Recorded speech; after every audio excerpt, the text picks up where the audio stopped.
Fitz Media Live. Brought to you by Nutrient Ag Solutions. Kick off the ground by Dukas, it's a goal! The Vet Group. Porter left foot snap and goal, and there's Merrivale's first. Gleason Real Estate. It's a goal, and it's another one. And member for South West Coast, Broma Britnell. Game day on Fitz Media Live.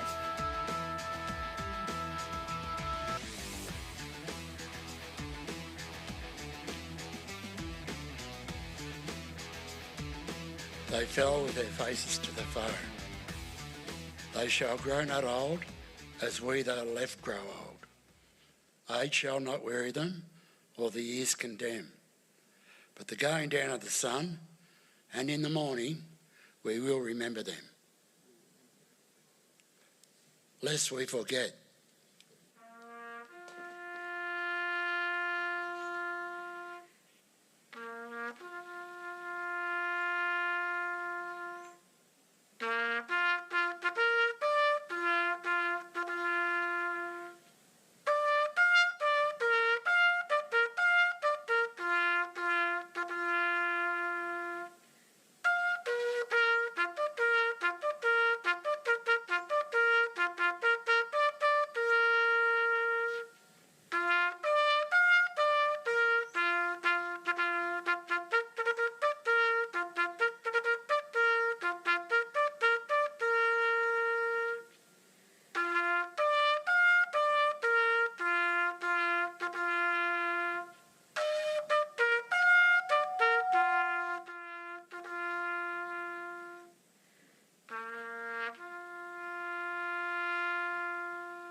At Solomon's Flooring, Terriers install carpet for... Welcome to ANZAC night football and netball from the Merrivale Recreation Reserve. It's great to have your company, and of course, on such a special day and a special morning in Warrnambool with the dawn service and of course the ode we just heard then. But it was certainly a fantastic event. Full credit to the Warrnambool RSL and their team led by Colin Davies, who absolutely made the day very, very special. And now we are here ready to try and talk football and netball. And to do that with me, I am joined by the man himself, a little bit upset with the way things have gone in the AFL tonight, and that is Paul Walker. Walks, how are you, mate? Good, Fitzy. How are you, mate? Good, good. And what a special day, mate. It's pretty good to be here involved in football on ANZAC Day, isn't it? Oh, mate, it's one of those special days across the country, let alone Southwest Victoria. It's we wouldn't be here, we wouldn't live the lifestyle we live if it wasn't for the young soldiers from both Australia and New Zealand that went away and fought in that First World War, and obviously to remember the fallen, the heroes that they were. 16, some even fudged their age to go over there and fight in that great war of early 1900s. So yeah, it's a fantastic day in what has been a fantastic condition-wise, weather-wise, this late in October, in April. I was going to say, we're not getting too far ahead of ourselves. We're probably not going to get a day like this in October, actually. Don't think so. Honest. But no, it's a fantastic day. This should be a good game of football out here too, as well, to honour the great day that is ANZAC Day. And you're right, mate, pretty disappointing day at the MCG for my beloved Bombers, but it is what it is. When you crap, and they put on the crap today. When they're good, they're good. Spoken like a disgruntled Essendon supporter. It was it was good to watch. There was 19 blokes that played their first ANZAC Day game today, so that's only going to hold them in good stead for future. But yeah, excited about tonight's game. I did do a bit of searching around to find the last time the Merrivale Football Club, coming off the back of back-to-back losses, two sides outside of the final five from last year. Yep. And I couldn't find it. Chat GPT couldn't find it. It kept asking me where it was. But I think it was about 2016 when Merrivale were down down the bottom. So 10 years ago, where they've probably gone in to a game where they've lost 3 in a row and they'd be looking to bounce back. Obviously, they've won Good Friday, which doesn't, it's effectively round 5, but they haven't won a game as it sits. Creek have come off 2 strong, hard-fought victories over South Rovers on that crappy day a few weeks ago, and then last Saturday evening out at the Reed against Noranda, the 3-point victors. So, yeah, it should be a good game of football. Be interested to see what Scott Kelly does to get some firepower up front at the Merrivale for Merrivale. Like they're struggling with the loss of the likes of Weir and Ryan and Jai Wilson from last year. It's 170 goals that Scotty's got to find. Yep. If it's me, and no, I'm not a coach by any stretch of the imagination, I would be playing Manny Sandow forward, Jack Neve in the middle, and when Manny goes into the ruck or on ball, move Jack Neve forward to give him some sort of spark. Yep. Because coming down here and watching the last quarter against Rovers last weekend, they were dead and buried in the water, and then Manny went forward and kicked 2, had it potentially to kick a 3rd, but had a reversal, which probably would have almost snatched the victory from jaws of the defeat. But Rovers were good enough to hang on. But yeah, as I say, Creek have started the season well. They've recruited well. Be interested to see how Sam Kelly goes and Lockie Chatterton that have crossed over from South Warrnambool. Yep. And how they feel the whole of Burns and Phil Chatfield, who have left and gone up to Karamat for this season. But around the grounds today, Liam. Few games. There was 3 games played. Allansford run out pretty convincing winners down at Kalora, 129 to 61. That's a pretty comprehensive victory. Absolutely. Obviously, Noranda v Dennington out at Dogtown. Dennington got 10 points this week, so it's 46 goals, 28, 304 to 10 behinds. Yep. 1 goal 4. And the upset, not so much of an upset, but Tim Boone over the highly fancied this season Old Collegians down at Tim Boone.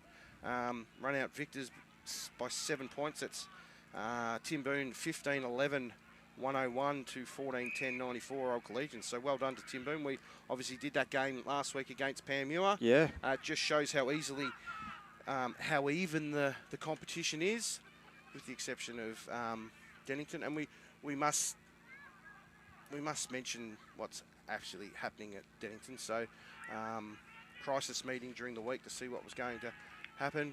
It's a shame to see the club that's had such a strong history and a loyal supporter base and playing group for such a long period of time be in such a predicament they are in now. Yeah, and look, as I say, it's sort of a bit of a sign of the times, isn't it? There's a lot of pressure on numbers, and obviously everyone's got everyone's got busy lives and commitments and commitments, and I guess at the end of the day, I guess in any kind of club perspective, it's got to be based on what's best for the club. Yep. And that's essentially what is going to happen. So it'll be interesting to see what they come up with. Being involved in clubland myself over the course of my lifetime, it is difficult on the volunteers to have a side that's underperforming on both the football field and the netball field. But the positive with Dennington compared to other teams that have gone the way of the Dodo, the Deacons, the East Warrnambool. Yeah. Dennington do have strong junior structures. Yep. So they've got a lot of juniors coming through. So if they can stick fat, it's going to be tough, whether it's for 2 years or... That's a fine, Paul Walker. It is a fine. You should never, ever leave your phone on when you're in the middle of media. I lost my train of thought. You were talking about juniors, Dennington. Their junior structures coming through. If they can stick fat, get through these tough couple of years that looks to, especially this year. And I feel for someone like Tim Condon, who's gone out to Dennington to take the role on as a senior coach.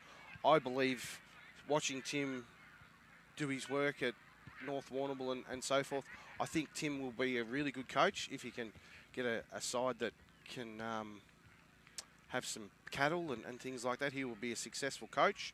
He's just been a bit unfortunate with the 2 jobs he's taken to, once at South Rovers and obviously now at Dennington, to not have the cattle. So best of luck to the people out at Dennington.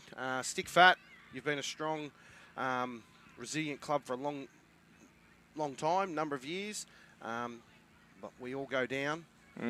But it's the journey back that's the toughest, but it's also the most rewarding when you get back there. As we see the 2 opposing sides.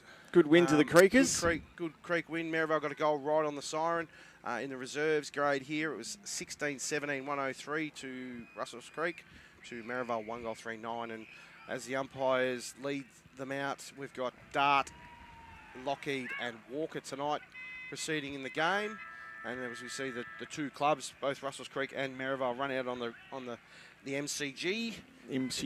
Which should be a fantastic game of football tonight. We're going to see a bit of a special presentation as well. We've obviously keeping with the ANZAC Day theme. Merrivale and Russells Creek are going to be paying their respects to obviously the fallen, and in a bit of a nice commemorative, kick off to the night to follow on with our ANZAC Day theme tonight. We're just looking at some pictures from this morning walks, and there was probably close to, 800 to 1,000 people around around the Cenotaph today. You'll be shocked on how many people would actually have been there, mate.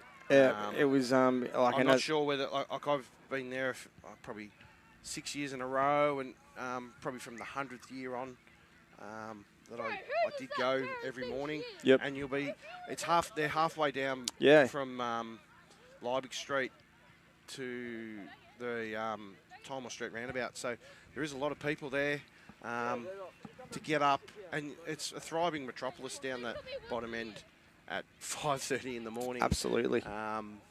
It's chockers. It's just a fantastic service. And if anyone did miss it, you can go back onto the website on southwestlocalnews.com.au and on Facebook and watch it back. We also did the mid-morning service as well, mate, and the mid-morning service was something to behold as well.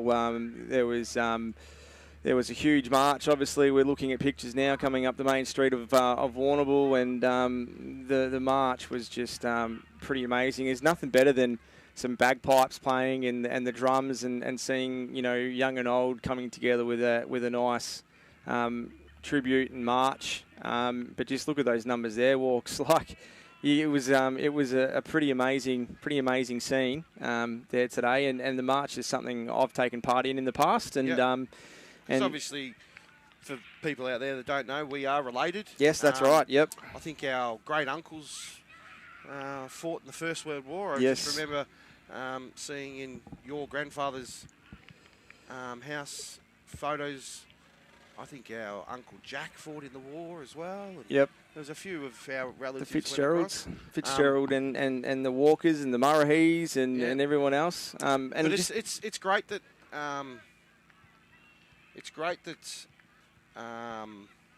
ANZAC Day has come back into vogue. Yeah, of course. I was talking to someone today. I think the ball was dropped about 30 years ago, and I know people can go, nah, but it should hold a really strong position in Australians' hearts. Yeah, for sure. And the fact that I see these memorials getting vandalised in town, etc., in Melbourne and things like that. You live the life you live in this country because of these people. Yep, for sure. Okay, respect who has gone before you, because obviously we know the way the world is at the moment. Who knows what could happen? We could all actually go to war ourselves again. 100%. And I'm just the last looking. thing you want to do is that. And you see that picture there, Walks. You're just looking at it there as the last post visions there. But one of the things that's is really, really quite cool was that a lot of locals would be aware of Billy Carroll and Nugget Warburton and a lot of those guys that tragically lost their lives as 20-somethings of the Vietnam War. And today, in conjunction with the Vietnam vets, the Warrnambool RSL unveiled a special picture board with those men on there, and that vision just before you saw was a lot of the relatives of Billy and of course Graham Warburton and a lot of people don't probably know Walks, but Billy Carroll was actually the first Australian to lose his life in Vietnam. So there was quite a lot of I guess publicity around Billy when he tragically lost his life. Yep. And it was really nice to see them memorialised in some way, shape or form. As we look down at the boundary now, we're just starting to get ready to see the presentations happening now. I might just, Warwick's down there, we'll get him to move into the front position so we can get a bit of a shot of the guys front on so we can actually see what's going to happen down there. But, you know, and we've seen it right around the league today, haven't we, Walks? Like, Kalora Nurit, Allansford, they played for, I think it was a Shield today that they played for. You know, we obviously got this game, night game. You know, the ANZAC game tradition is certainly taking on in country footy, and that's where it should be, you know. It should be that. Like, there should be standalone games. Obviously, this year it's fallen on the Saturday. Yep. But there should be standalone games just to recognise. I think they do it in the Hampden League, Portland and Hamilton. Yep. Which is great. A great initiative by both those clubs to grab it by the reins and provide a game on ANZAC Day. As we see the Merrivale Football Club get across to start the Guard of Honour, and as Creek come across as well. So I think both the netball teams are both senior netballers are over there as well. One of the reasons that things have been pushed back a little bit is just so the netballers could be involved in this commemoration as well, which I think is really great. So those of you that are standing by to watch the netball, that will be coming up pretty soon. And but yeah, once this presentation is done, which is going to be pretty cool to see that. And this has been pretty heavily driven by obviously the president there and shot there, Cam O'Flaherty. He's obviously a great community man, and yeah, it's certainly great to be able to I guess acknowledge this this event in this way. For sure. We'll get ready to cross down to the boundary to actually pick up the ceremony as they all start to take take stance. So we'll just cross down there now.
stuff down there, Walks. Thank you very much to Warwick, and well done to both clubs getting ready. We'll take a bit of a break. We'll come back and get ready for first quarter action, and the netball will be live shortly. This is Wdfnl Game Day, ANZAC Night.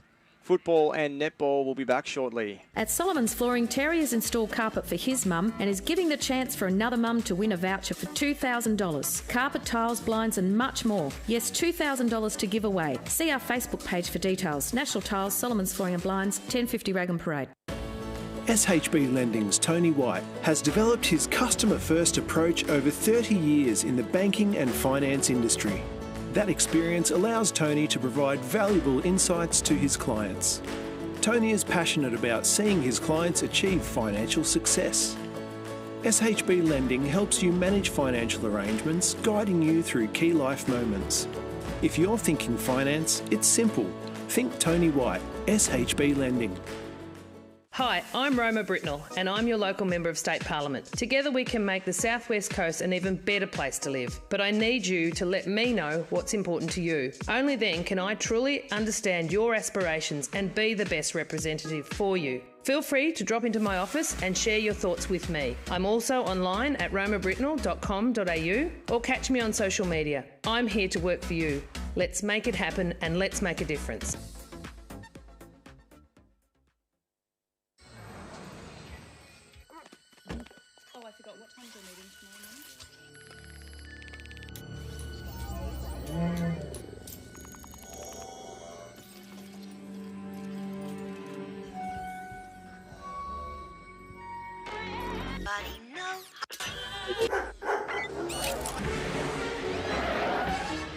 All new Hyundai Tucson. Tomorrow wants its car back.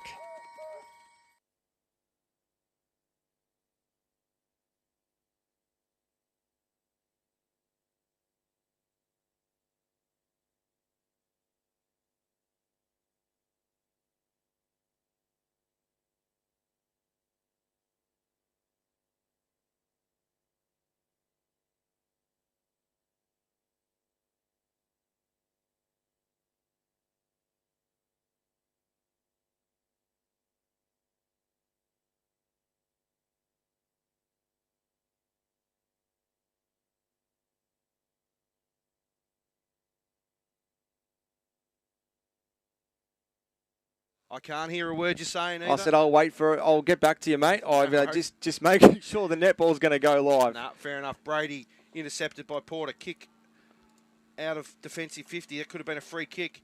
Back inside by Alberts. Looking for Smith. Good spoil there by Merrivale and Jack Johnstone. Handball, clearing handball to Kelly in the goal square. Kick off the ground, and there's the first one for Creek. And it sees on the Macco Higher scoreboard, Russells Creek get the first of the contest. It's 1 goal, 6 to Merrivale, yet to score. At Solomon's Flooring, Terry has installed carpet for his mum and is giving the chance for another mum to win a voucher for $2,000. Carpet, tiles, blinds and much more. Yes, $2,000 to give away. See our Facebook page for details. National Tiles, Solomon's Flooring and Blinds, 1050 Raglan Parade. Russells Creek getting away to the quick start that they wanted. First goal within minute 40. And the ball will be back in the middle, and umpire Dart throws it up. Bradley versus Sandow. Sandow wins it down at the fall of the ball. Is Creek. Sciori, I think it is. Porter now. Handball over the top, missing Dukas. Dukas is good enough to butter up. Ducks under a tackle. Could have given it back to Porter, but kick around the corner. Inside forward, 50 for Crep. No, in the way is Creek. At the fall of the ball is McNeil. McNeil back outside his defensive 50 into the centre square. Good defensive spoil there by Bolden. Handball by Port. No, that was Sandow to Dukas. Takes on the tackle, dropping the ball. Good umpiring there, umpire Dart. And Sam Alberts was rewarded with the free kick. Clearing kick out to that far side. And it's McNeil. Andy McNeil, the left footer. The smooth-moving, big body midfielder for Russells Creek. I'm going to go with Shearcore, mate, or Shycore. Yeah, okay. That's what I'm gonna have a crack at, I reckon. Shycore. Alberts now with the ball, looking inside forward 50. Brady in front of it's Kelly. Wheels onto the left boot. Sam Kelly after getting the first. Big defensive mark in the goal square by Jack Gleeson. He'd be another disappointing bomber, like myself, Jack Gleeson. Finds Sandow on this near side. Sandow looking for options. Has one in Ollie Dukas. Dukas now. He's going to wait. He's got Sam Gleeson, Sean Barnes, Krepp. Kick will be on the way to Barnes. Barnes has good block there by Nathan Krepp. Give Barnes the time and the space to take an uncontested mark. Finds Sandow now. Right smack bang in front of our broadcast box. Sandow pumping it inside forward 50, looking for his ruck duo partner in Barling. No one at the fall of the ball. Where's Ant-Man Neve? No. Porter takes on the tackle. Umpire Dart says, I'll have it. Could have been pinned. Great tackle there by Darcy Hoy. And it will be thrown up. Forward half for Merrivale. It'll be the two ruckmen. Sandow versus Bradley at the fall of the ball's Alberts. No, that's not Alberts. Shearcore. Free kick to Neve. Looking inside. Oh, it's Danny Glover. Glover now out to Shearcore. He's got Kelly in a one-on-one. Like Sam Kelly already. He wears his socks up, Liam. Yes, I knew you'd be happy with that. Socks up forwards always look good.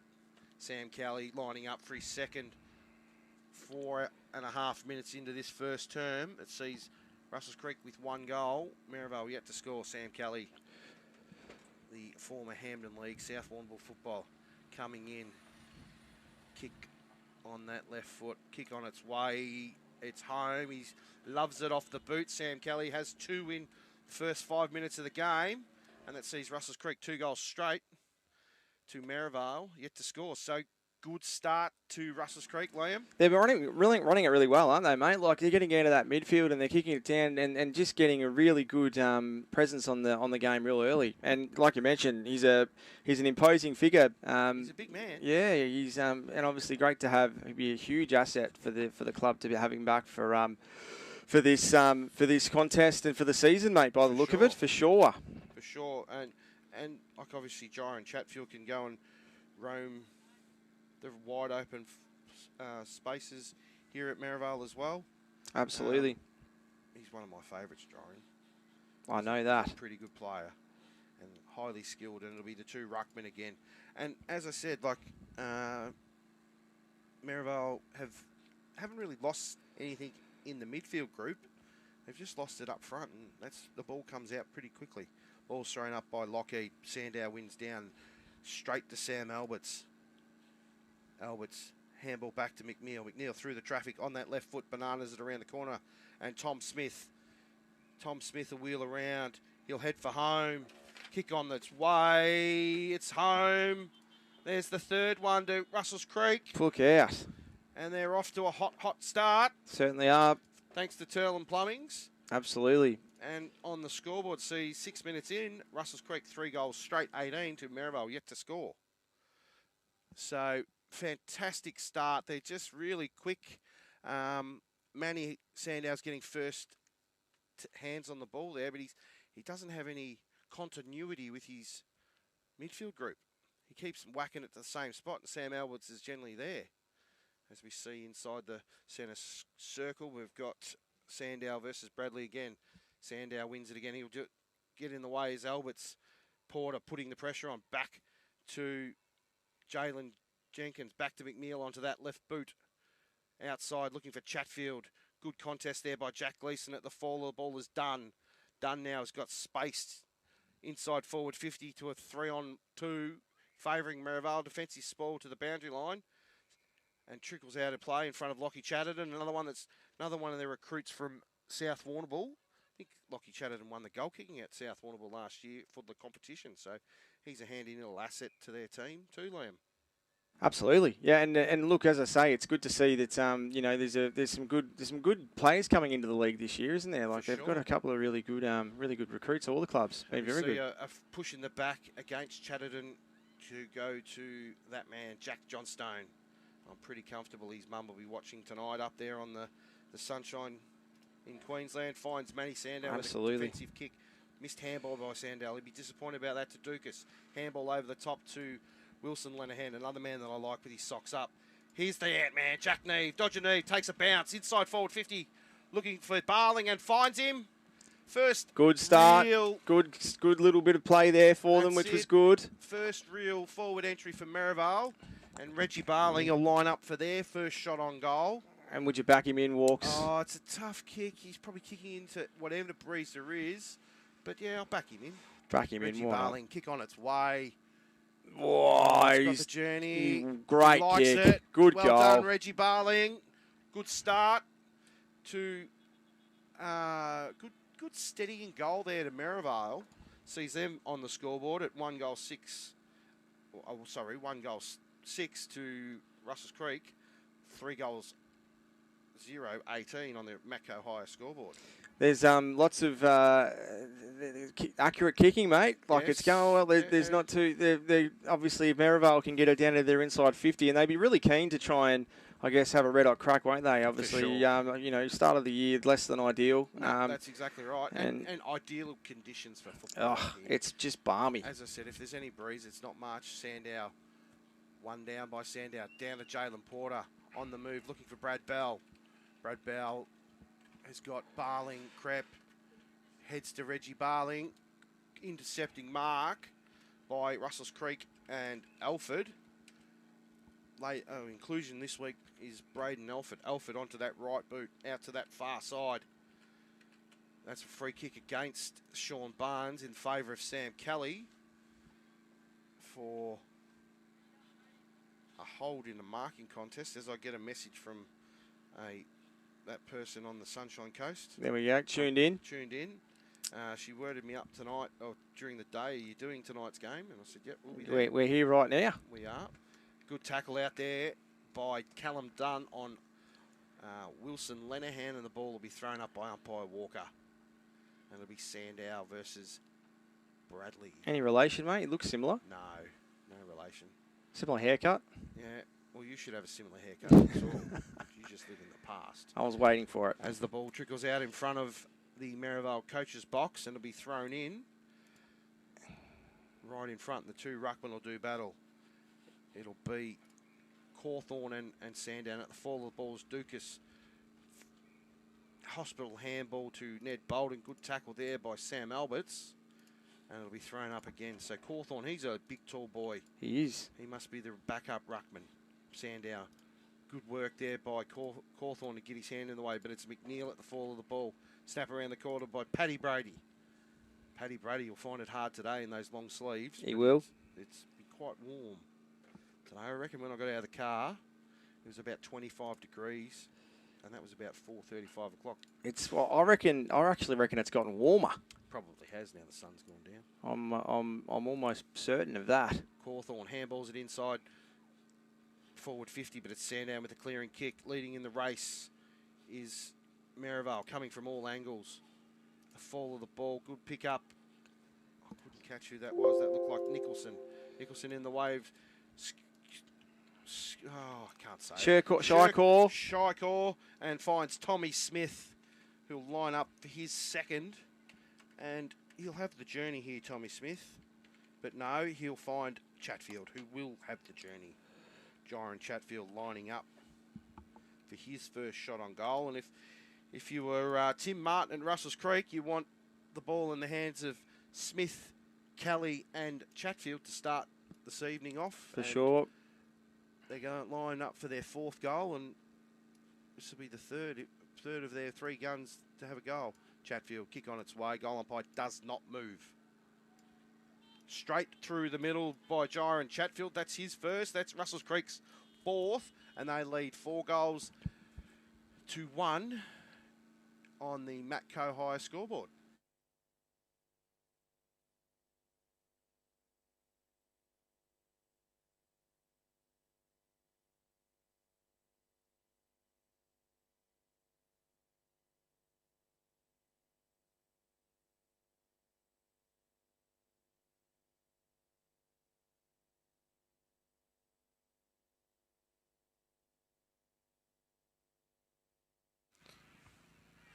Welcome back here to the MCG. Sees Russells Creek on top.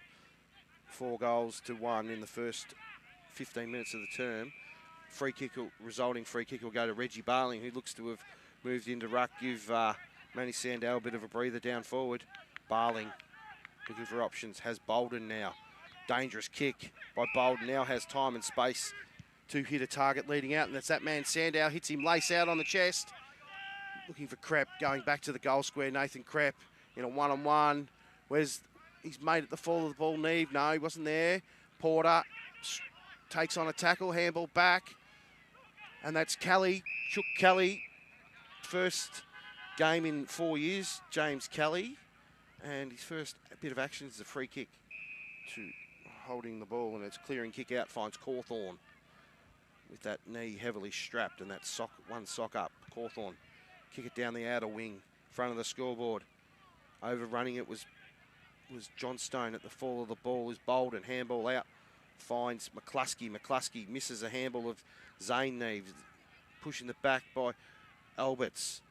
No, ball keeps tumbling forward. Brady, good pressure by their Neve, and the ball will trickle out in front of both the Neves and a Brady.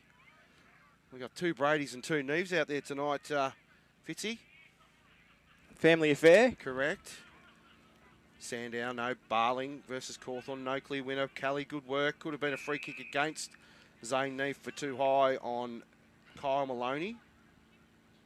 But no, umpire Lockheedle says, I'll have it. Throw it up. Forward 50 for Merrivale. No clear winner there. Dukas at the fall of the ball. Barging his way through is Russells Creek's man. We'll just... Shy call. There it is. Sheer call. Yep, sheer call. And it's Chatfield. No, that's not Chatfield. That's Chatterton. Lockie Chatterton with those red boots. Well, umpire's called him to play on. He'll punch it forward, looking for Tommy Smith on a long, strong lead. Courage back was Barnes. Handball over the top, back to Smith. Smith will wheel onto that left boot. Kick inside forward 50, looking for Gyron Chatfield. And he overruns it. And the ball's trickled into the goal square. Good pressure, but no good enough to get his boot to it was Hudson Steele. It was pretty lackadaisical work by Merrivale in the goal square. It was Lenehan and Jack Gleeson. Probably should have forced that ball through, and that's Russells Creek's 5th straight goal for the term. Sees them 5 goals 30, leading Merrivale 1 goal 6. Accurate kicking, mate. There's 6 scoring shots on goal and 6 goals. Amazing and obviously stuff. at Merrivale there is a bit of an advantage to the Merrivale drive end because there is such a big drop from one end of the ground to the other. So it's a lot easier going down to the Merrivale drive end. But Merrivale need to probably stop the flow here a bit, Fitzy. Yeah, that's right. And you know, like we saw when they got that goal earlier, like once they get a good passage of play, they're able to set it up and you know, you get it in the hands of someone like Neve, you're gonna get it down there pretty quickly. That's it. Clearance won by Creek. Barnes to clean it up. Finds Lenehan. Lenehan out wide. Looking for and finding number 27. They've thrown me a curveball there. Might be Oliver Watson, I think. To Barling. Barling feigns a handball. Puts Porter under pressure, but he'll bring it back inside forward.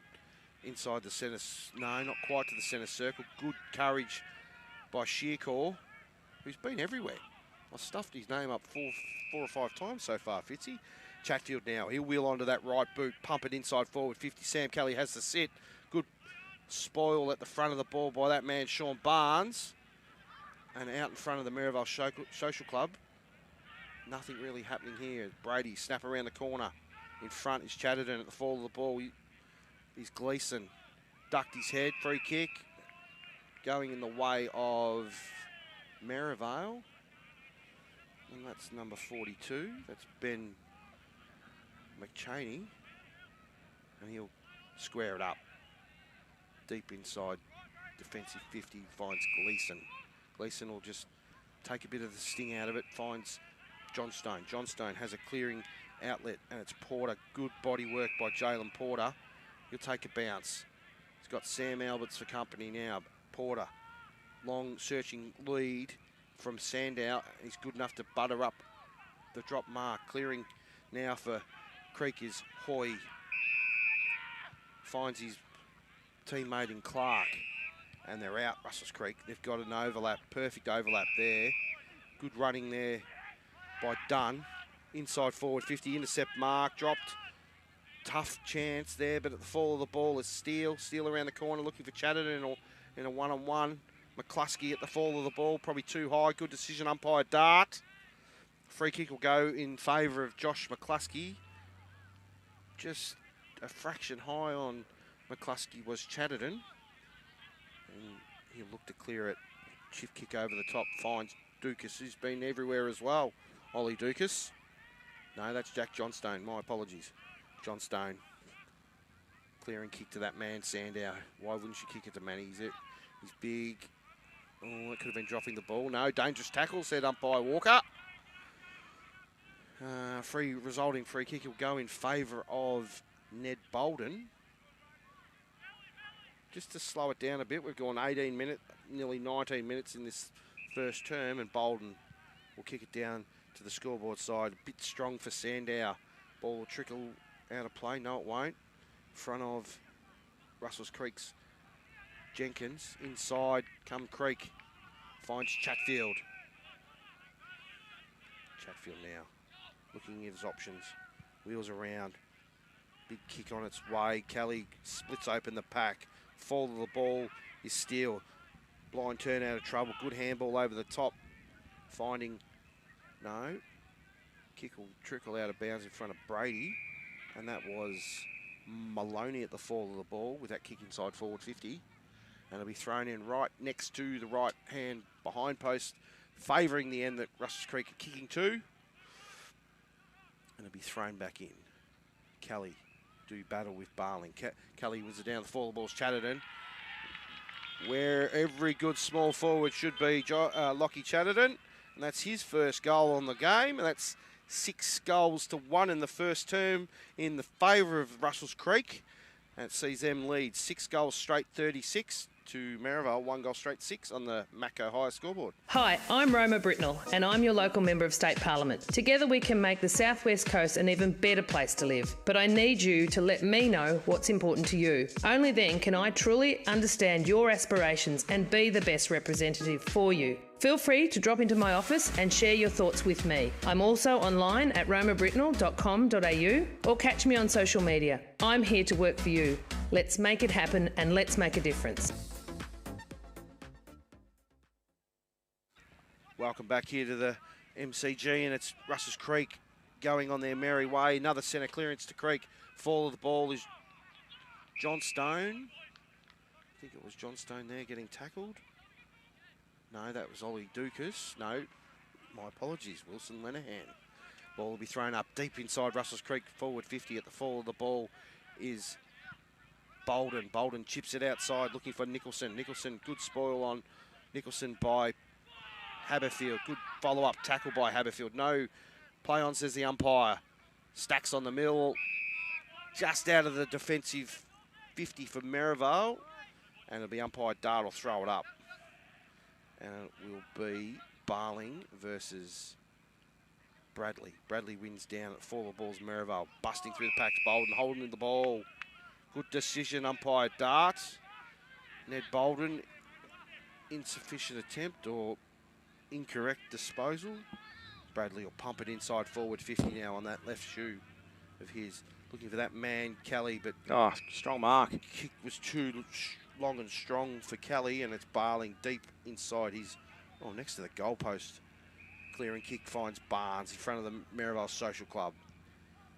Kick outside, kick it to the second smallest man on the ground in Riley McConnell. Intercepted is Jalen Jenkins. Jenkins pumps it back inside forward 50. All fall at the ball is Tigers, but Kelly taps out. Good tap out to Kyle Maloney.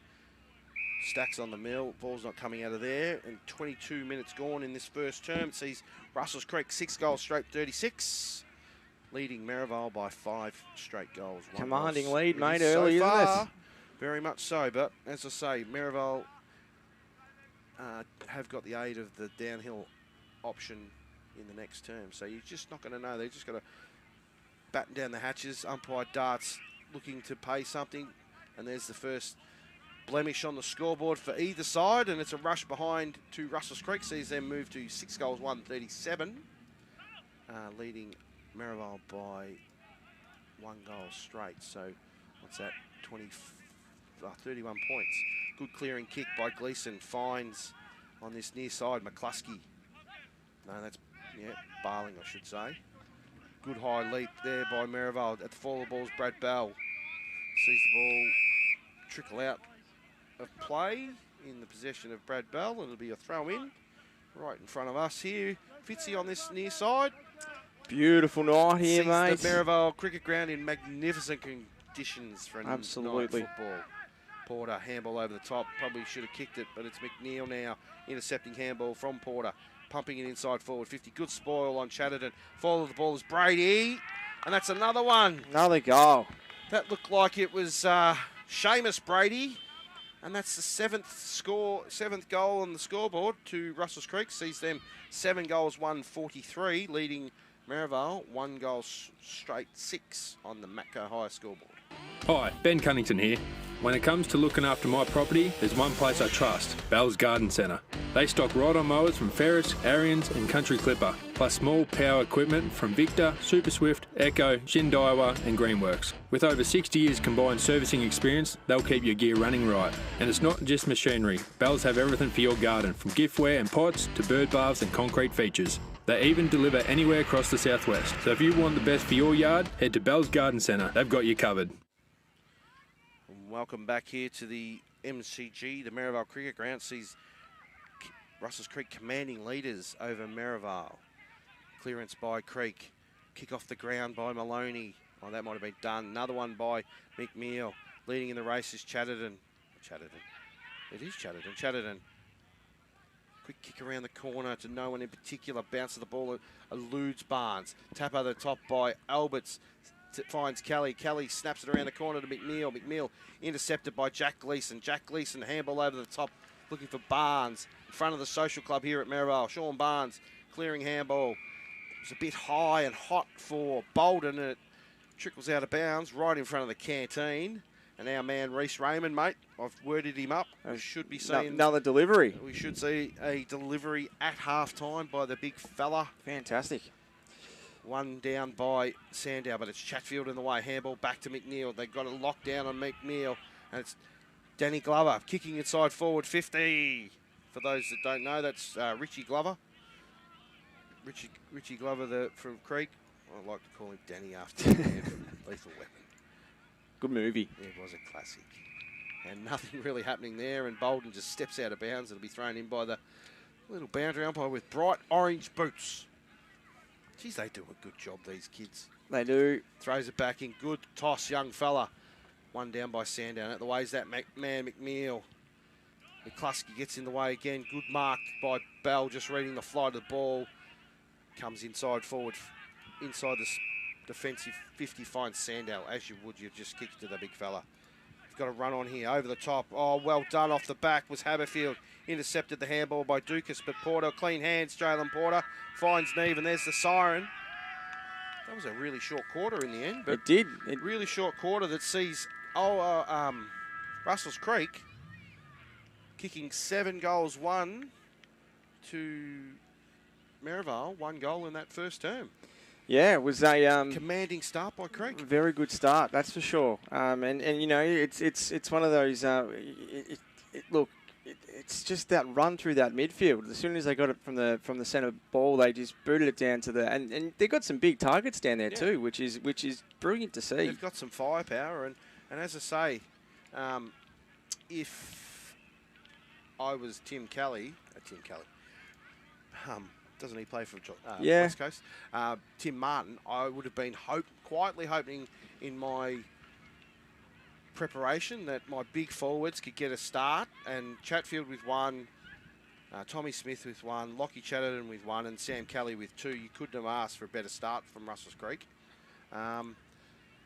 So Scotty Kelly and the Merrivale faithful and the Merrivale coaching staff have a lot to do. First thing I'll be doing is I'll be sending someone to Andy McNeil, because that's where all their running centre clearance work's coming from. He just runs all day and gets out and finds it all the time, does Andy McNeil. And obviously, you know, one of those players that just seems like, you know, when they're a target, they if they get it, there's not much stopping them, is there, really, when you think about right. it? Yeah. They're going to always convert. But, Walks, we'll take a break, have a drink of water. And Water. What's that? And then we'll come back and we'll have a second quarter action. This is Wdfnl Game Day, ANZAC Day night. We'll be back shortly.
From community desexing days to special offers each month, experience the difference at Lava Street Veterinary Clinic.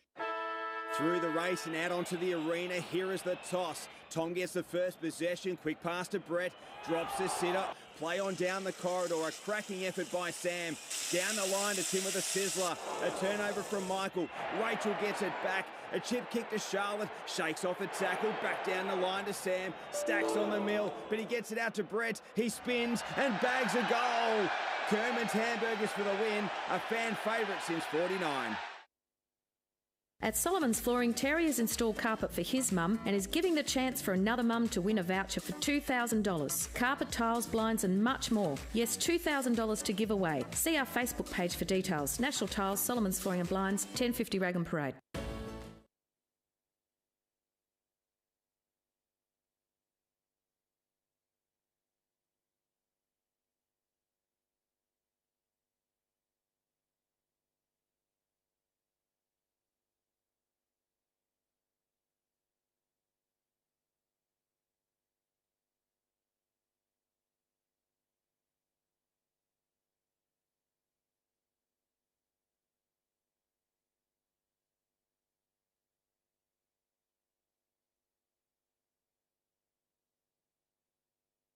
Looking for Smith, leading strong and hard, but into ways. Jack Johnstone falls on the ball, hatches it, and umpire Dart says, no, you didn't make a significant effort to get it out, and the resulting free kick will go in the way of Haberfield. He'll switch it, find Cawthorn. Cawthorn now back down the line, looking for Chatfield, as you would. A commanding presence on the ground is Jyron Chatfield. Handball back, good smother there by Chatfield on the kick by Porter. Kick inside forward 50, dribbles out the way of Smith, and it'll be clearing to Gleeson. Gleeson back inside, looking for Dukas. Dukas a wheel and go. Dukas kicking long, looking for Bell. The fall of the ball is Hoy. Back inside, finds that man McNeil. And he's had a mortgage on it, has Andy McNeil. Got to be locking down on him, does Scotty Kelly. Kick inside forward 50, no clear winner. At the fall of the ball is that man. Oh, I don't know who that was. That might have been Hudson Steele, and Tommy Smith comes up with the, no, Maloney comes up with the ball. Two ruckman do battle. Kelly, Barling. Kelly wins it over the back, down to Sam Albert. Snap on the call, on the goal, on the defense, on the goal line. Missed opportunity to spoil or get a finger on it. That's Sam Albert's first goal of the game. And he was in their best players. So just quickly at quarter time, the best players for Creek, Andy McNeil, Sam Alberts. I thought young Richie Glover did all right, as did Callum Dunn, as well as Jyron Chatfield for Merrivale, Dukas, Lenehan, Porter and Bolden. So another goal to Russells Creek sees them move on to 8 goals, 149. Fitzy leading Merrivale 1 goal straight 6. So Merrivale need to make hay pretty quick. Absolutely. Dukas, centre clearance by Ollie Dukas. Handball over the top, finds Brad Bell. Back to Dukas. Dukas all by hand, finds Nathan Krepp. Kick, bang, goal. Nathan Krepp. How good was that? Good finish. Good work, Ollie Dukas out of the middle. Picked up where he left off in the first quarter, and as I said, it's a lot easier running down the hill here at Merrivale than going up it.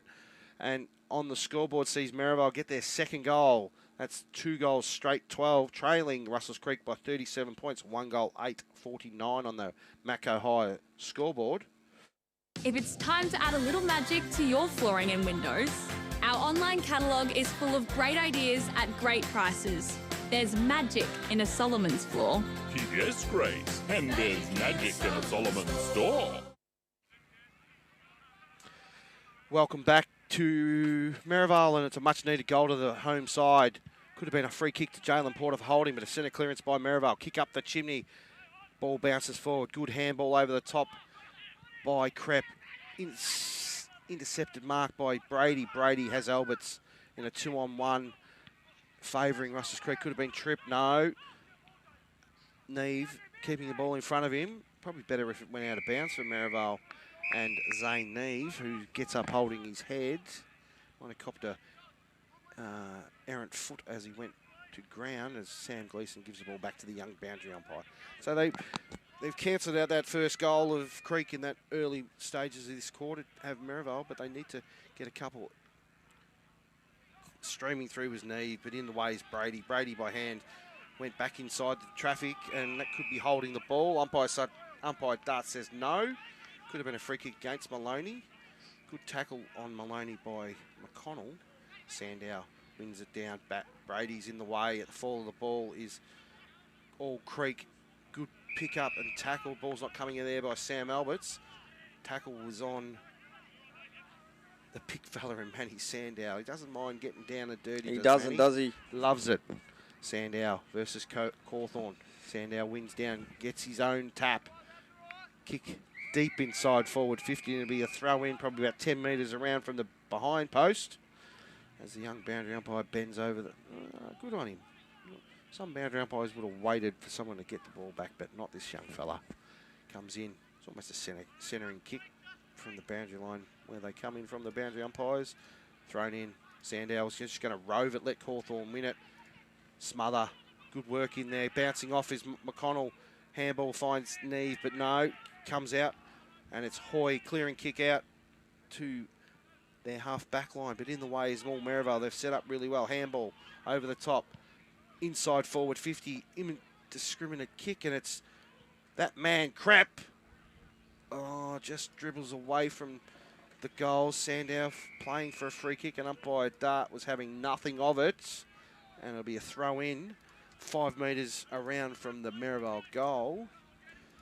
And what's Manny going to do? Is he going to use all his smarts here again like he did in the last contest and just rove the play? One-on-one, no. Sandow in front position at fall of the ball. Errant kick out by Merrivale. Good strong hands there by Lenehan.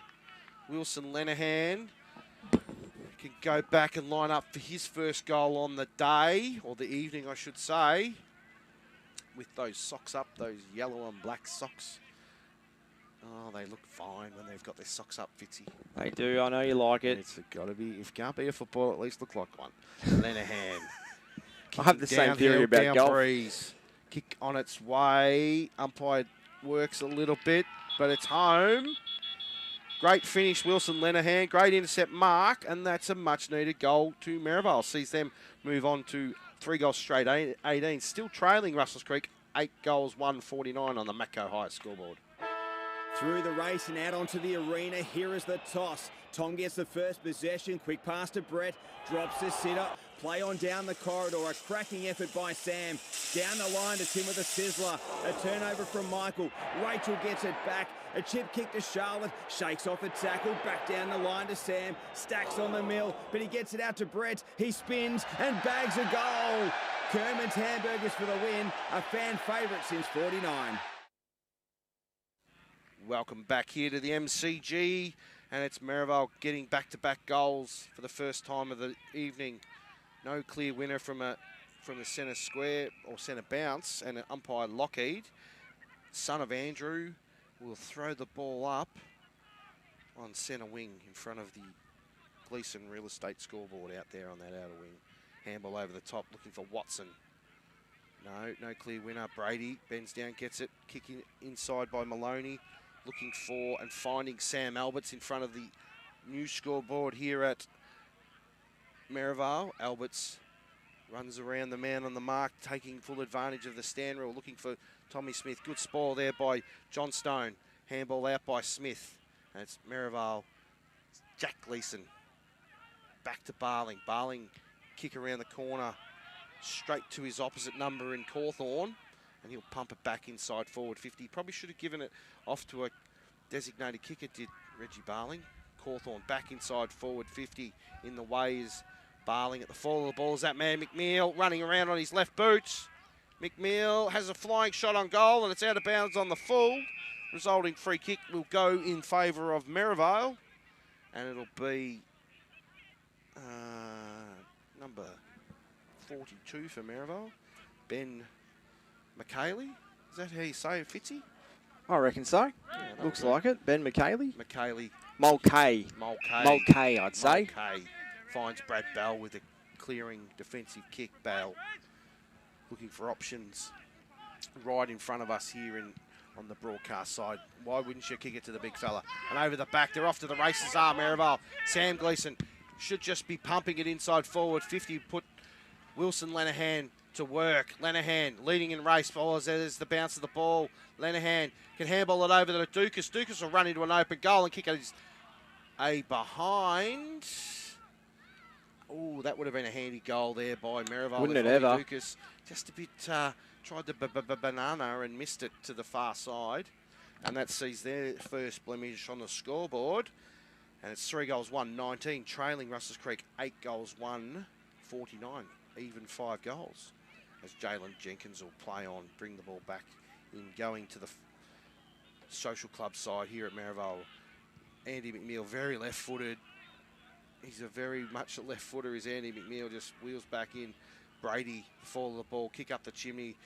Good contest there by all parties. Good handball up the ground by Smith. Finds Chatfield, pumps it inside forward 50. That wasn't Smith. Smith's down there. And it's John Stone in the way. Steadying kick finds Gleeson. Gleeson will bring it back inside, finds that man Dukas. Dukas and McNeil might be going head to head because they're having a fair bit of the ball. Dukas now.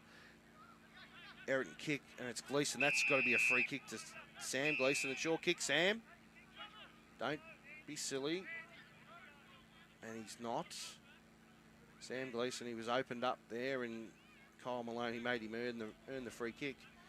Now Gleeson, Merrivale have the play on their terms, and it's Chuck Kelly now. Brother of Matt Kelly, left footer. Squares it up. Porter at the fall of the ball. Crep at no, that's Wilson Lenihan. Gets his second. Good crumbing goal there by Lenihan. Well played by Merrivale. Good kick in there by James Kelly. Found to a contest, and at the fall of the ball, where every good small forward should be, was Wilson Lenihan with his second. So on the Macco High scoreboard sees Merrivale 4 goals, 1, 25, trailing Russells Creek 8 goals, 1, 49. They've found a little bit of spark though, haven't they? Had a good couple of passages of play, have Merrivale. That's 3 in a row to Merrivale, and they've got a bit of a sniff. So it's, as I said, they're running downhill, down breeze as well. Ball's thrown up, one down by Barling, straight to Porter. The fall of the ball. Dukas back to Porter by hand. Porter running around, clearing inside forward 50, and it'll trickle in front of the canteen here at Merrivale. Probably looks to be a little bit of slow for business, so get down there, get your lollies, your hot dogs and pies and cans of Coke. They do a good trade down here at Merrivale too. They do. Holding free kick in favour of Sandow against Bradley, and Matty Sandow can line up to tighten this game up even more to bring it back to a 3-goal game if he can kick truly here, Fitzy. Maybe it's just a bit far out. Is Manny kicking probably into any sort of breeze, but it will drift back on the breeze once he gets it out. Sandow kick on its way. It's a big kick. Striving for that extra distance and pulls it. Bad luck. To the near side, and umpire says no, that's a behind, and that's Merrivale move on to 4 goals to 26, trailing by 23 points. Russells Creek 8 goals, 1, 49 on the Macco High scoreboard. There's a couple more goals, Walks, would be handy for them if they can get a bit of a run. It's only gone 13 minutes this term, so still plenty of time. Jenkins now out to that far side, looking for Bradley, but Sandow in the way. Handball forward by Manny Sandow. It'll trickle out in front of Chatfield. There's a few men that have been quiet. I'd like to get a bit of a, if we could, a shot of the Merrivale bench to see who's on the bench. Just can't see. It's just a bit far away. This bad light tonight, Fitzy. Ruckman do battle again. No clear winner. Fall of the balls, Merrivale, and Dukas back, paddles it back. Crunching tackle on Jack Gleeson, is it? No, Ned Bolden is the last man up. Umpire Walker throws it up.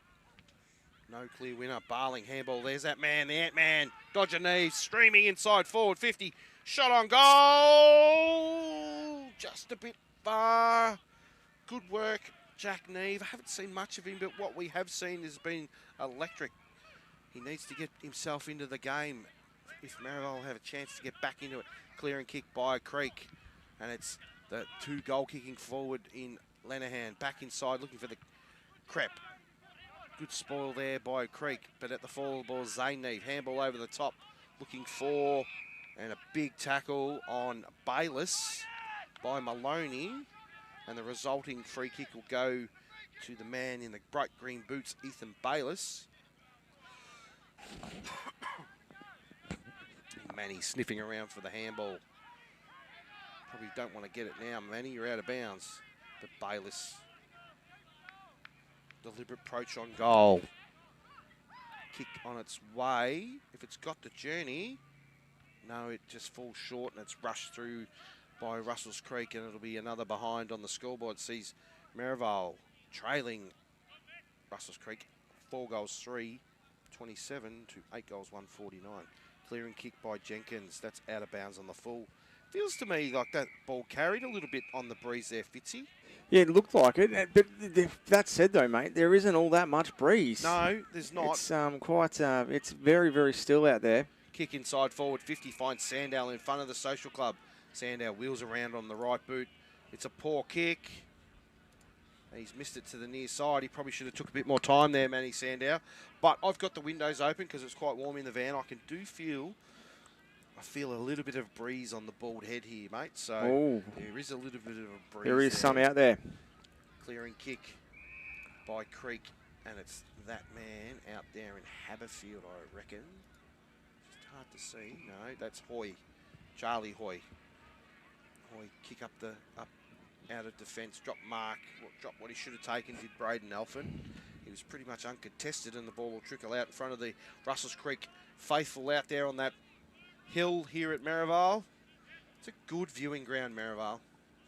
We're sitting nice and high, Fitzy. Yeah, it's beautiful here, and as I say, we're in a really nice vantage point from this way, and it was look, it's one of my favourites to broadcast the footy from, that's for sure.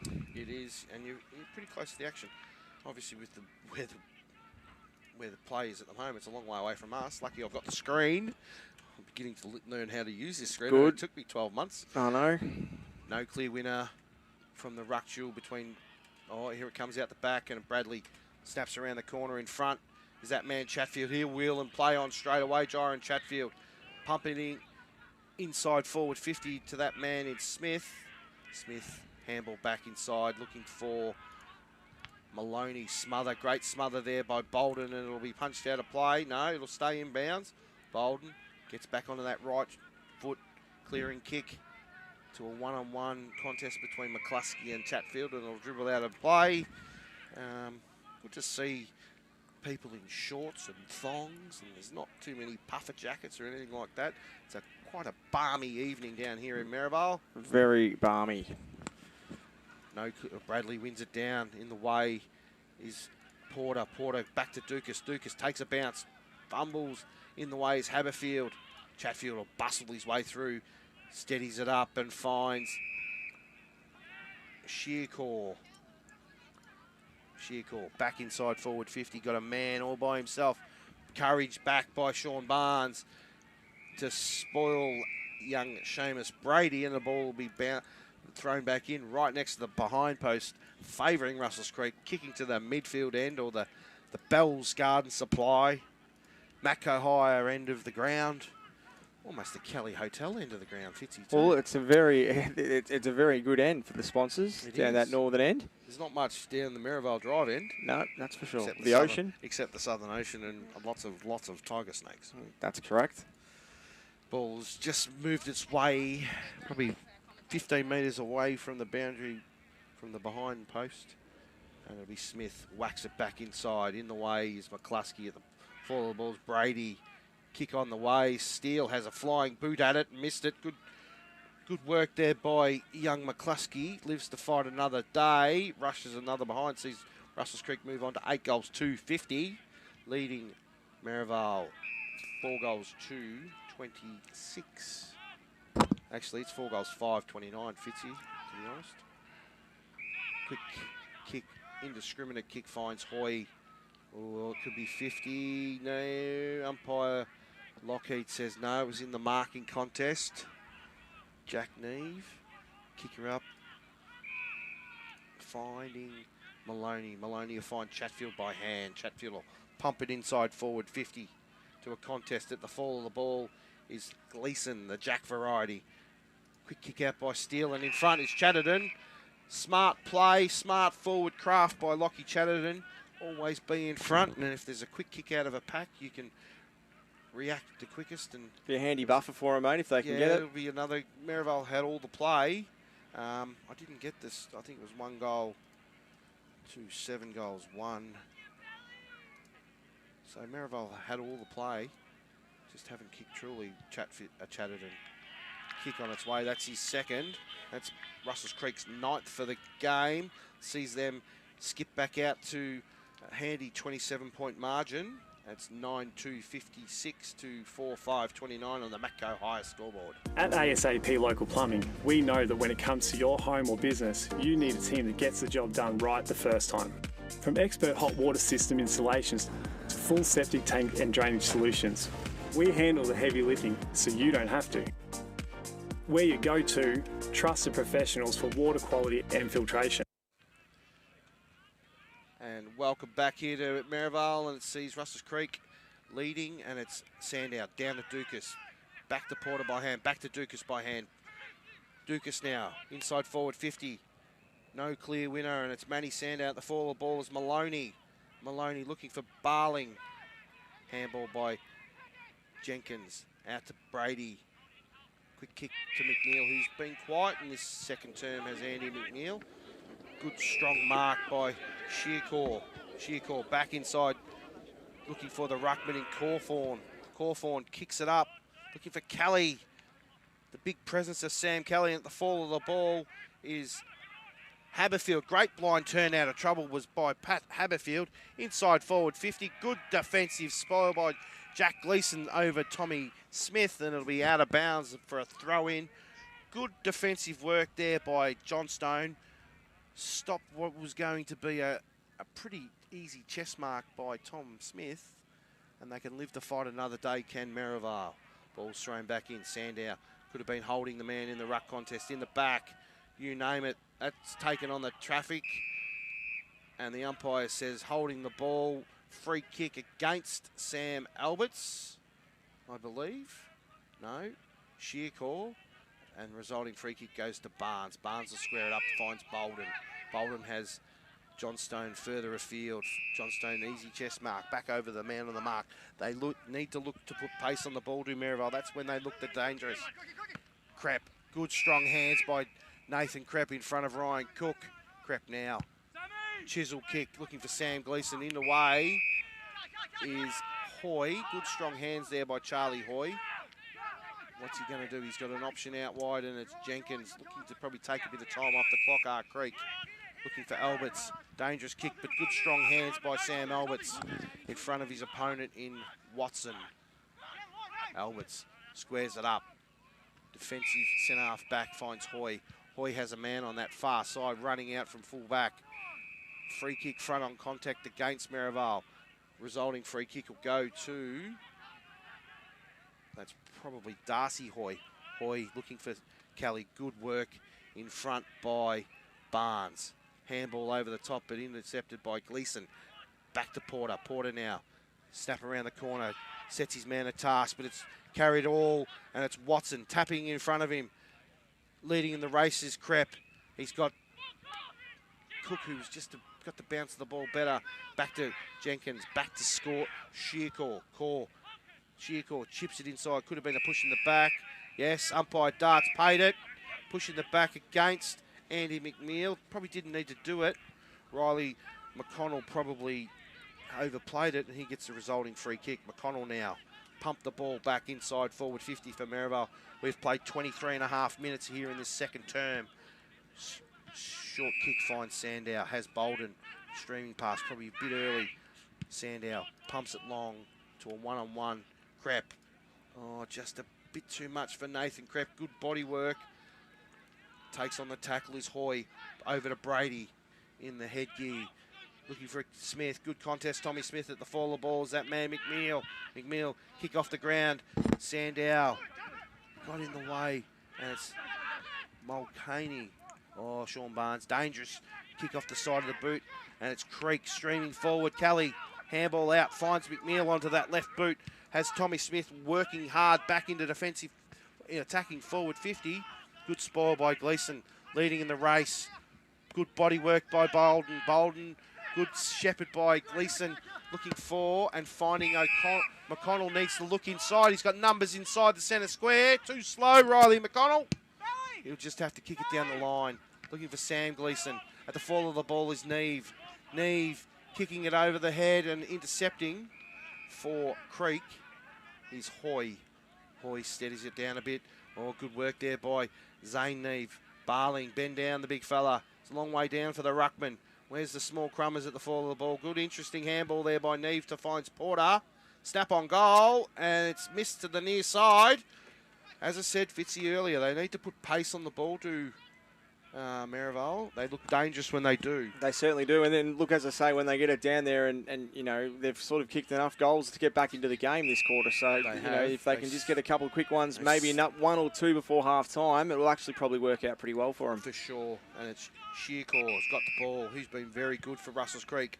Be interested to know where he's come from. Kelly, Barnes in front. No clear winner at the fall of the ball, taking on the tackle. Wasn't coming out of that Sam Kelly tackle, was for Merrivale. Sean Barnes, who gets up a little bit ginger. It's Sean Barnes, and it's Cawthorne, the big fella from Creek. But it's Sandow, down to Porter. Out to Dukas by hand. Ollie Dukas looking for Barling. Good hit, lead up. Reggie Barling. Move the ball inside forward 50. Look for the big fella in Sandow. No, he's got Crepp. Crepp has 4 Creek defenders for company. Fall of the ball is that man Neve. Stacks on the mill. What's umpire Walker going to say? No, not coming out of there. I'll have it. Throw up on the attacking forward 50 for Merrivale. Deep into this second term, it sees Russells Creek leading 9 goals to 56. Merrivale 4 goals 6-30 on the Matco High scoreboard. Sam Alberts feigns a kick and then looks for his mate in Chatfield. Gyron Chatfield just made. What a fantastic mark. A massive contender for the Kelly Screamer today, did Gyron Chatfield. That was a great mark. Standing on his shoulders, I was in shock. That was amazing. Couldn't get anything out. Wheels around and finds Lockie Chatterton out. Probably a bit too far out to score is Lockie Chatterton, but he's going back.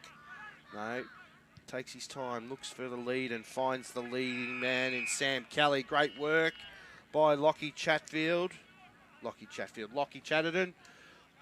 After the great mark by Gyron Chatfield. Hopefully Warwick got that. I reckon he did. I was in shock. He stood on the man's shoulders. And Sam Kelly goes back, as all good forwards do. Probably go back and slot this. And Creek will probably take the advantage going into the halftime break. Kelly now, as we get the feedback from the netballers over there. Kelly now, kick on its way. It's up, it's long, it's straight. Umpire does not move. And that's Sam Kelly's 3rd, and that's Russells Creek's 10th. Sees them move on to 10-62, leading Merrivale 4-6-30. That's a 32-point margin here at the Merrivale Cricket Ground. Late into the second term, we see it tick over 28 minutes, and that's not what the home side wanted, Fitzy. Certainly not. They were certainly getting back into the rhythm a little bit, weren't they? They were indeed. And on the Matco High scoreboard, it's a 32-point margin favouring Russells Creek. 1 down by Sandow, but it's a centre clearance by Hoy for Russells Creek, and finding Shearcor, who's had a pretty good half of football, has this Dylan Shearcor. And it'll be a rush behind. He probably rushed that a little bit. He probably was a bit unselfish. He probably had, within rights, had his opportunity to go back and kick the goal himself. And it'll be Jack Gleeson to bring it back into Merrivale. I'd love to see him kick a torpy down the middle here. Gleeson now, he comes to this broadcast side, looking for Sandow in front of Cawthorne. Just a bit too strong for Sandow. Neve back to Sandow. Handball inside, in the way is McNeil, taking on the tackle of Porter. You're not coming out of that within the right time as he did, but he was being tackled for too long. Great tackle, Jalen Porter. He's in a good, strong one-on-one contest, and he came out on top. So Andy McNeil's gone out of this game, and Merrivale have come back into it because he's been dropping out of it. Inside kick by Porter finds Kelly. Kelly a bit strong with his. Dropped a mark that he should have taken. Did done. Kick inside forward 50 to a pair of two players, and there's no clear winner at the fall of the ball. It's Hoy. Handball back, finding... I couldn't catch the number there. I reckon that might have been Darcy Hoy. Clear and kick and Shearcore. Handball over, finds Alford, but it'll trickle out in front of the Russells Creek coaching staff here at the Merrivale Cricket Ground. And we've gone 30 minutes into this second term as the ball... I thought I might have heard the siren there. Fitzy? Yeah, I was wondering what was going on there. I thought I heard it too. Cawthorn. But play on. But it's Dukas in the way. Handballs forward and Neve is wrapped up and he's being very quiet, has Jack Neve. Probably get into the game. Probably get him in the midfield a bit. Put a bit of pace on the ball. My call. Big McNeil. There's the siren. We went far away, and that sees at half-time Russells Creek leading 10 goals to 62. Leading Merrivale 4 goals 6-30 in a very entertaining second term.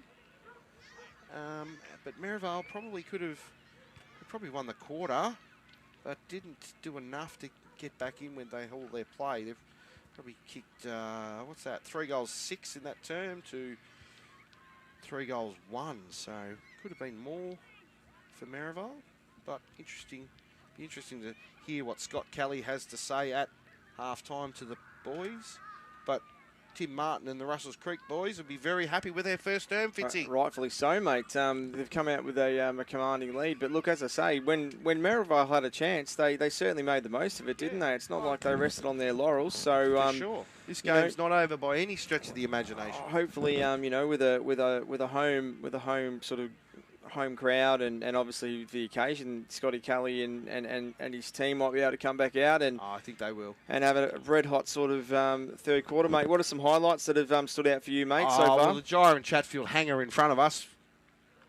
That was pretty impressive. That was pretty impressive, and the move of Wilson Lenahan. He's been a strong,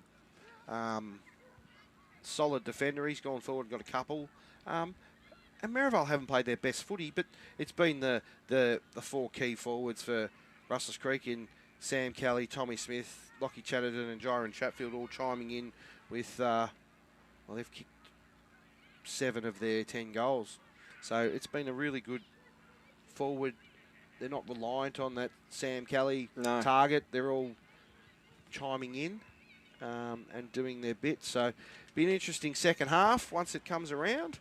But what have we got on for the halftime show? Yeah, so as we mentioned, mate, it was a pretty special dawn service today and mid morning. So we'll go to a break shortly. But when we come back, there was a special presentation made to the relatives of our Vietnam vets that tragically lost their lives, looking after or fighting for our country. So we're going to take a quick break, and when we come back, there was a special presentation made. And we'll come back with that presentation right after this. This is Wdfnl Game Day, ANZAC Day night. Back soon. I'm going to get a drink. Do you want one?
And at the service's conclusion, I viewed the wreaths, and one particular sheaf of poppies caught my eye because it had a laminated photograph with details of a deceased soldier attached. It was the beloved brother of a sister who dedicated herself to keeping the memory alive. Now, I can't emphasise enough the dedication of all the families who have every reason not to forget their loved ones. However, that one photo created a spark of interest. What did these other men actually look like? And after relieving a sheep of poppies some days later, the photo simply couldn't be thrown away. So, with some discussion with Vietnam veterans and permission from relatives, we decided to form a photographic memorial to the 4 young men who died in Vietnam, the 4 young men of the Western District. These men too will only be 20 years old.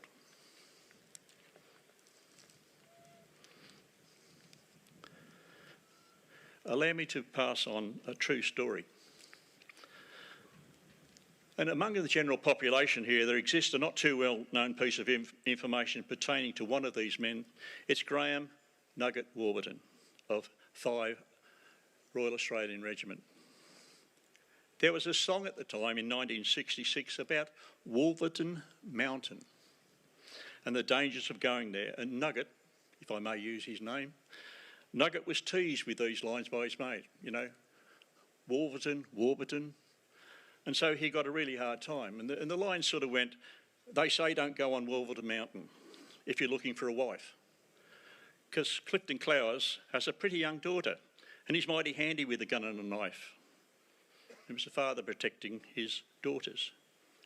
And so in preparation to going to Vietnam and at Holsworthy Barracks in New South Wales, 5 RAR were being briefed on the Nui Din Hills.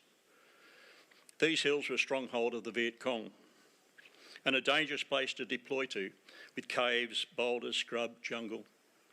It was situated just 10 kilometres west of Nui Dat, the Australian Task Force headquarters. The intelligence section made up for the briefing a relief mud map, large map, with all the features of their area of operation, which was Phuoc Toi province. The task force area of operation, and during the lecture, a person, Private Colin Illman, and a mate of Graham's, he stood up and said, "That's Warburton Mountain." And during the night, a flag was moved in and put on top of this mountain with the name Warburton Mountain on it. And with typical Australian irreverent, laconic humour, the name stuck. And D Company 5RA took that name, Warburton Mountain, to Vietnam, little knowing the extent to which it would be used and remembered. Because every Vietnam veteran out there would know what the Warburton Mountains were. And nobody actually knew the extent with which it would be used and remembered, because the Warburtons, or the Warbies, as it became known, is still there in the memories of all those Vietnam veterans. And that's a true story. So Nugget Warburton was remembered by some hills in Vietnam. A very, very dangerous place to be, the Warbies. I would now like to call on the relatives of these 4 young men with a Vietnam veteran attendant to come up and do an unveiling here. Would the Carroll family come up, please? And Peter Cassidy as a Vietnam veteran escort. Would Judy McKenzie, sister of Private Graham Francis Anthony Warburton, Nugget, and Peter Stapleton as her escort. And Pat Scott, sister of Gunner Ian James Scott, with Ken Cummings, a Vietnam veteran.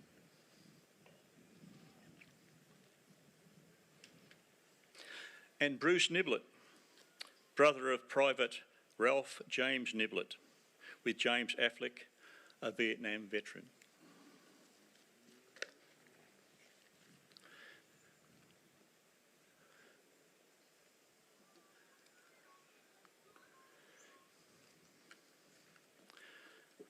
Now the flag around it's wrapped up a little tightly so it didn't blow away with the wind.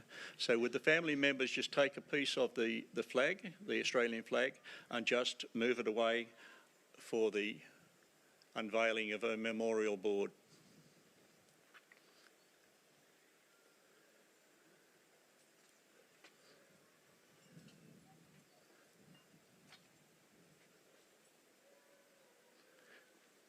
And if one of the veterans could take the charge of the flag, please.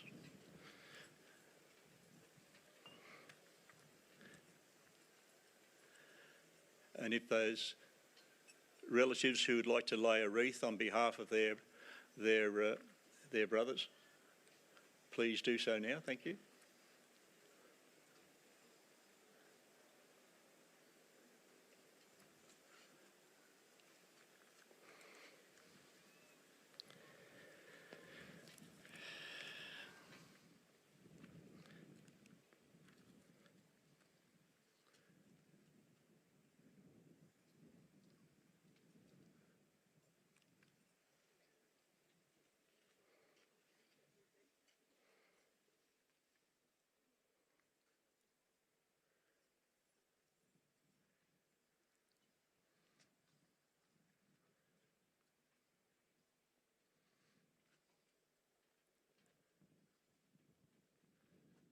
Get in there, Peter.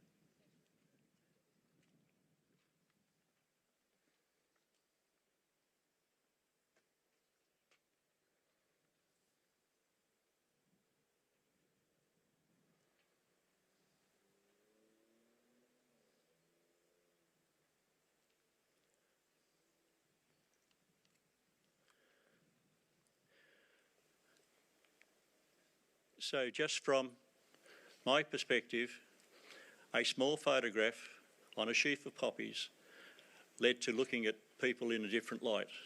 We now have faces to names. They're no longer just etched on a wall.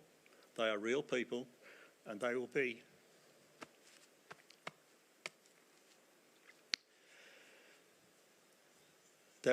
front and centre. As you go through the doors of the RSL, they'll be in the foyer up there for everyone to pay a respect to.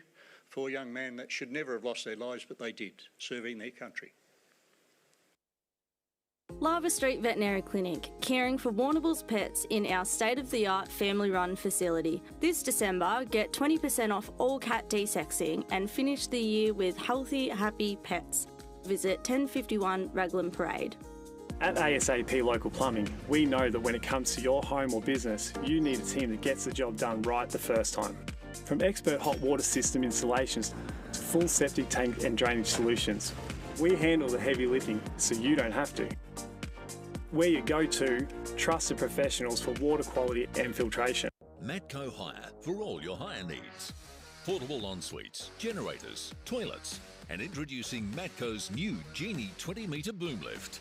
Matco Hire, everything you need in one location. Through the race and out onto the arena, here is the toss. Tom gets the first possession, quick pass to Brett, drops the sitter, play on down the corridor, a cracking effort by Sam.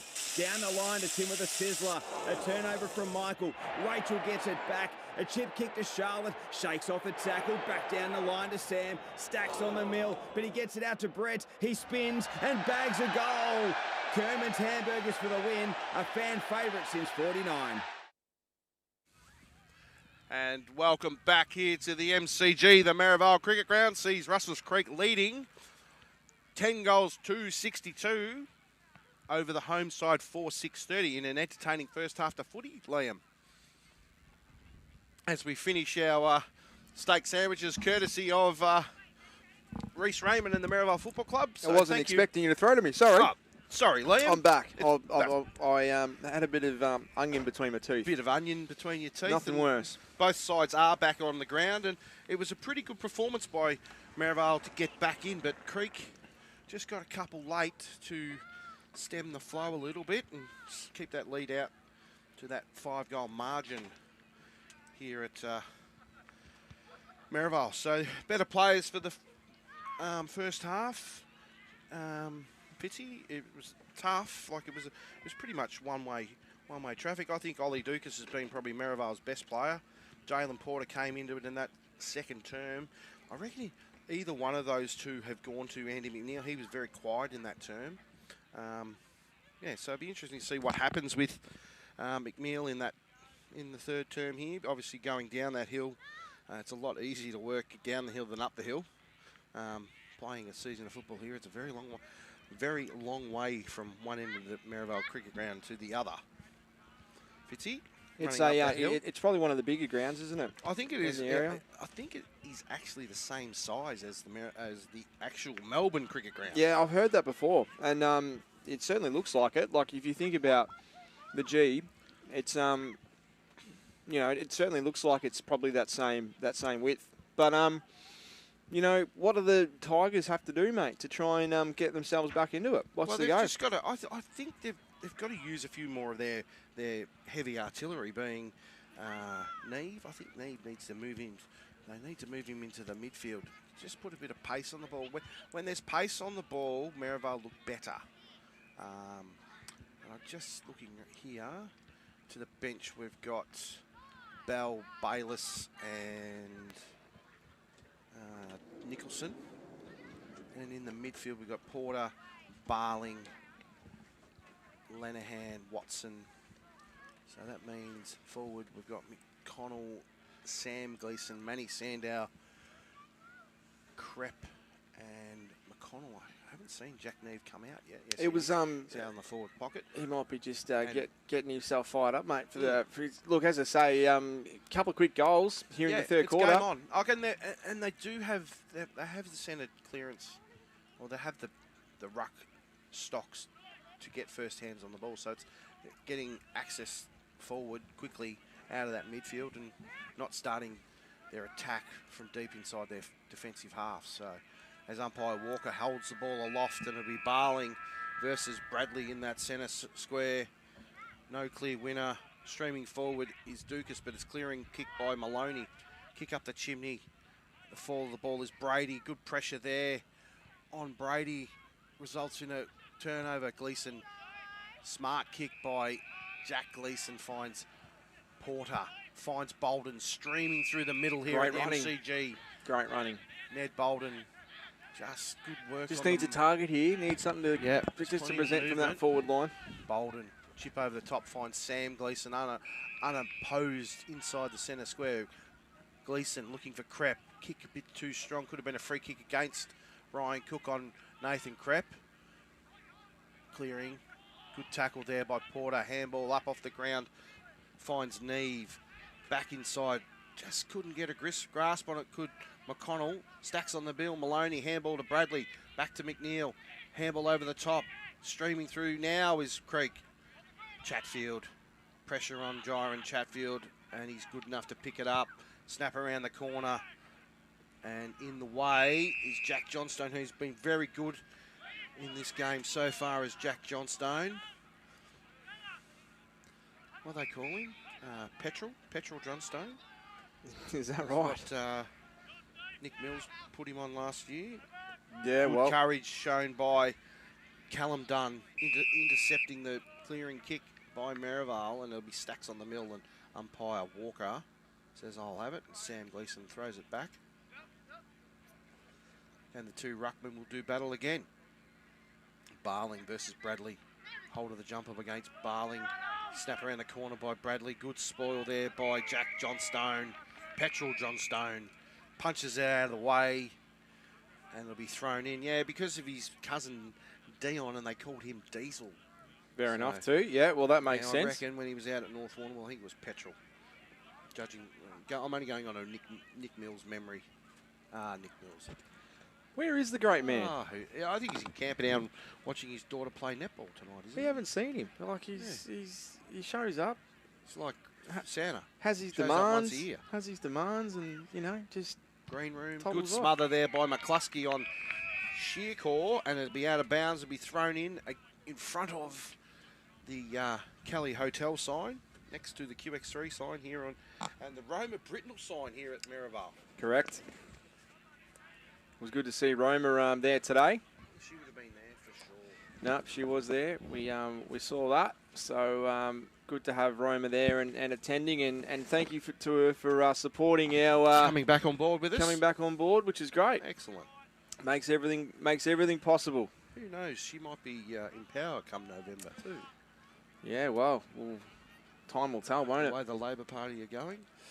Yeah, it's interesting times politically. Talking politics. Good to see petrol prices come down too. Yeah, but not for long. Oh, really? Why is that? No, they said it was just there was going to be a bit of a drop, but yeah, they're likely to go back up. No, fair enough then. No clear winner, but it's Sam Kelly at the fall of the ball. Handball back finds McNeil onto that left shoe of Andy McNeil. Just pulls good it kick, to the near just side. a little bit wide.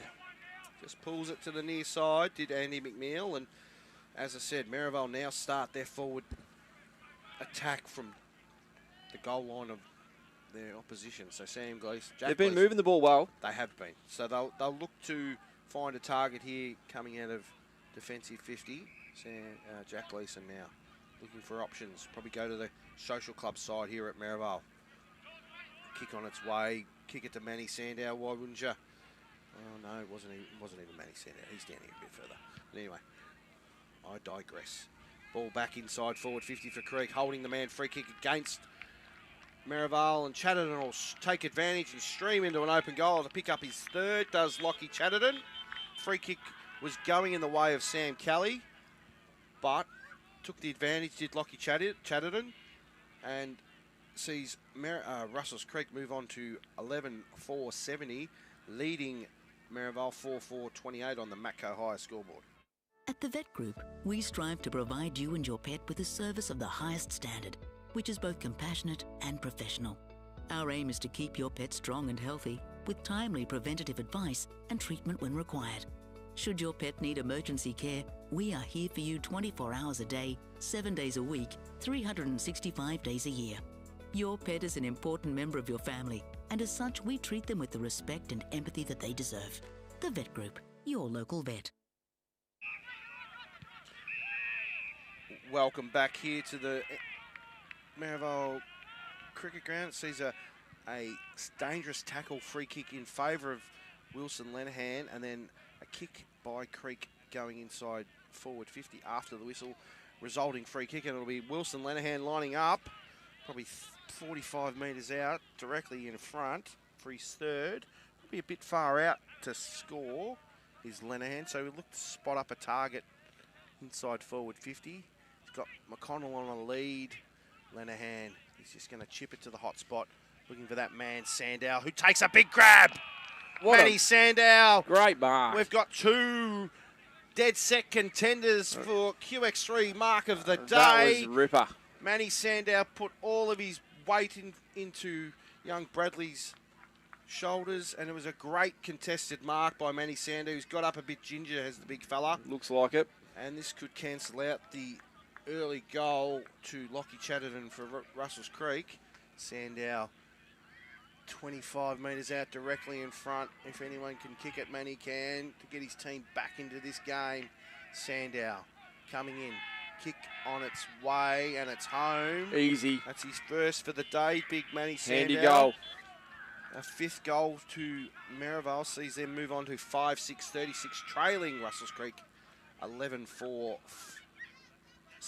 on the Matco High scoreboard. And that's what I mean, mate. Like, if they can get a good run out of that, you know, either out of the back line or even from, you know, just that stoppage in the middle. Yeah. They get it to someone like Manny, very rarely is he going to drop it.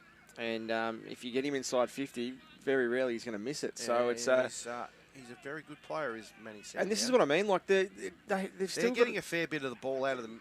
They're getting a lot of it. They just don't have any forward structure. But they've still got a lot of, you know, we were talking about it earlier, they've still got a lot of these classy players that they've had for seasons. And, you know, it's just getting a little bit of mechanics right, I think. That's right. Sandow. Another flyer. Leading out of the ball as a resulting free kick against the ruckman to Barling. Ball inside forward 50 from Merrivale now. Leading in the way in the race is Watson. He'll snap around the corner. Bounce of the ball, and it's Sam Gleeson. Sam Gleeson, one-on-one work. Could have been holding the man against Russells Creek for a good old decent grab of Sam Gleeson's jumper. He was looking at the goals before he had the ball. He was grabbing it and he was like, righto, where are they? He was about to try and whack it onto the foot. He was. Good work there by Alford. One down by Sandow. No clear winner at the fall of the ball. They probably need to create a bit of space to Merrivale. Let their small crumbing forwards go to work to the hand of Manny Sandow. Deep top of the goal square for Merrivale. Sandow versus Cawthorn. No, Cawthorn wins down at the fall of the ball. Could have been too high in the back. Holding the man, you name it. Free kick will go in the way of James Kelly. This could be another handy little goal. James Kelly, talking to him at the halftime break, said he hasn't got near it, but this could be a crucial kick for James Kelly. And it just seems like the intensity's moved up a little bit. They have. It's just they're just moving the ball a bit better. Kelly now, after a long break, kick on its way, punches it low, but it's crap. Keeps the ball in play. Too high, free kick. No, umpire Walker says nothing to see here. That was. I'll throw it up. That was very, very close to the line if there was one. Yeah. But look, as I say, still inside there, very in there attacking 10-yard square. So that's it. Free kick.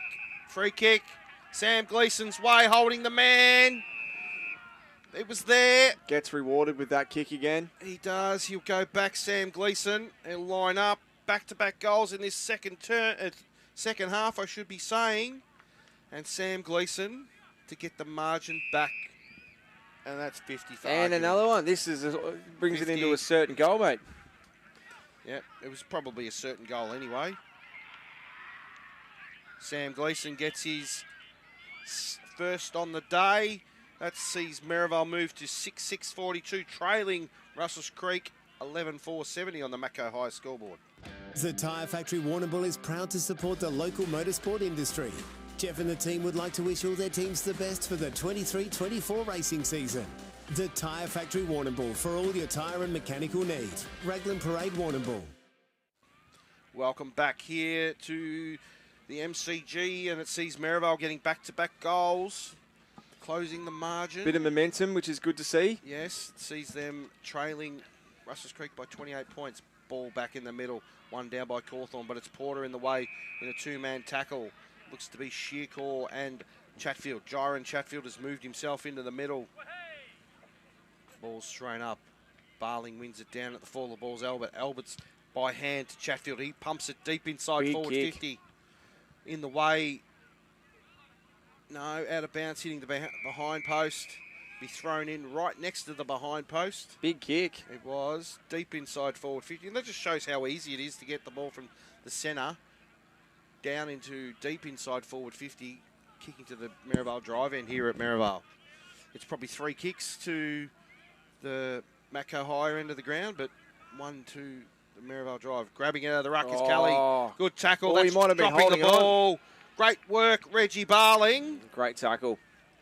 Kelly was actually streaming into open goal. He was. Barling clearing kick finds out on that far side. It looked to be Bayless. And he's got McCluskey now in front of the Russells Creek coach's box. McCluskey takes the full advantage of the stand rule to that far side, and in the way is, I can't see who that is on the screen. It looks like a Hoy maybe, or Haberfield, but in the way that man, Bolden. Bolden. This is a chance to set it up again, Walks. They've got some numbers down towards their... yeah, they look to change the lanes here. Or drop what he should have taken. Did Barnes. Put himself in under immense pressure. Good pressure by Kelly. Handball over by Alberts, finds McNeil. McNeil streaming into a goal. Another goal. That was just a bit slack by Sean Barnes. Maybe, I think it was Sean Barnes.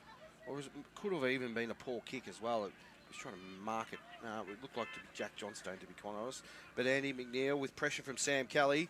They clean it up, do Russells Creek, and they get their 12th goal on the game. Sees them 12-4-76, leading Merrivale 6-6-42 on the Macco High scoreboard. And just like that, mate, they've kicked away again. Yeah. And this is what I mean, like that once they get a run on the ball, and they've got some big kickers there, it gets them down to that forward 50, and Merrivale's defensive half. They're working hard, but just can't seem to get it out once it gets into that 50. That's right. It's hard work. Just gets locked in. One down by Sandown. Finds Lenahan. Lenahan handballs over to Dukas, and Merrivale are inside forward 50. Leading out from full forward is Sandown. Could have been a no, that was Crep. Could have been a free kick against Cook.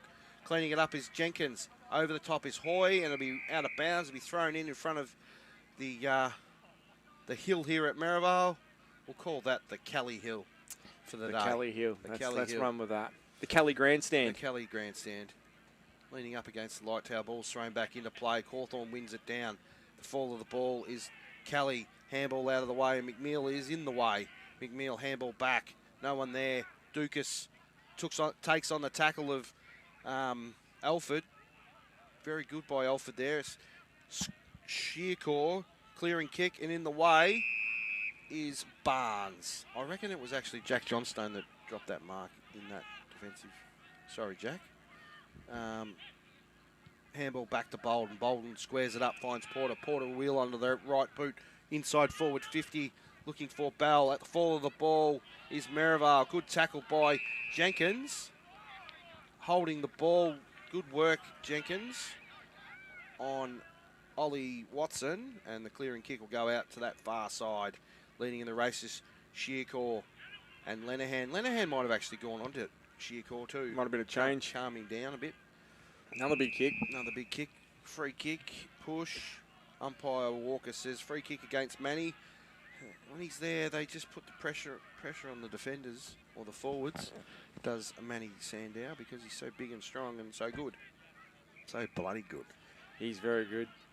Sandow chip over the top. Poor ball drop. In the way is Haberfield. Handball back.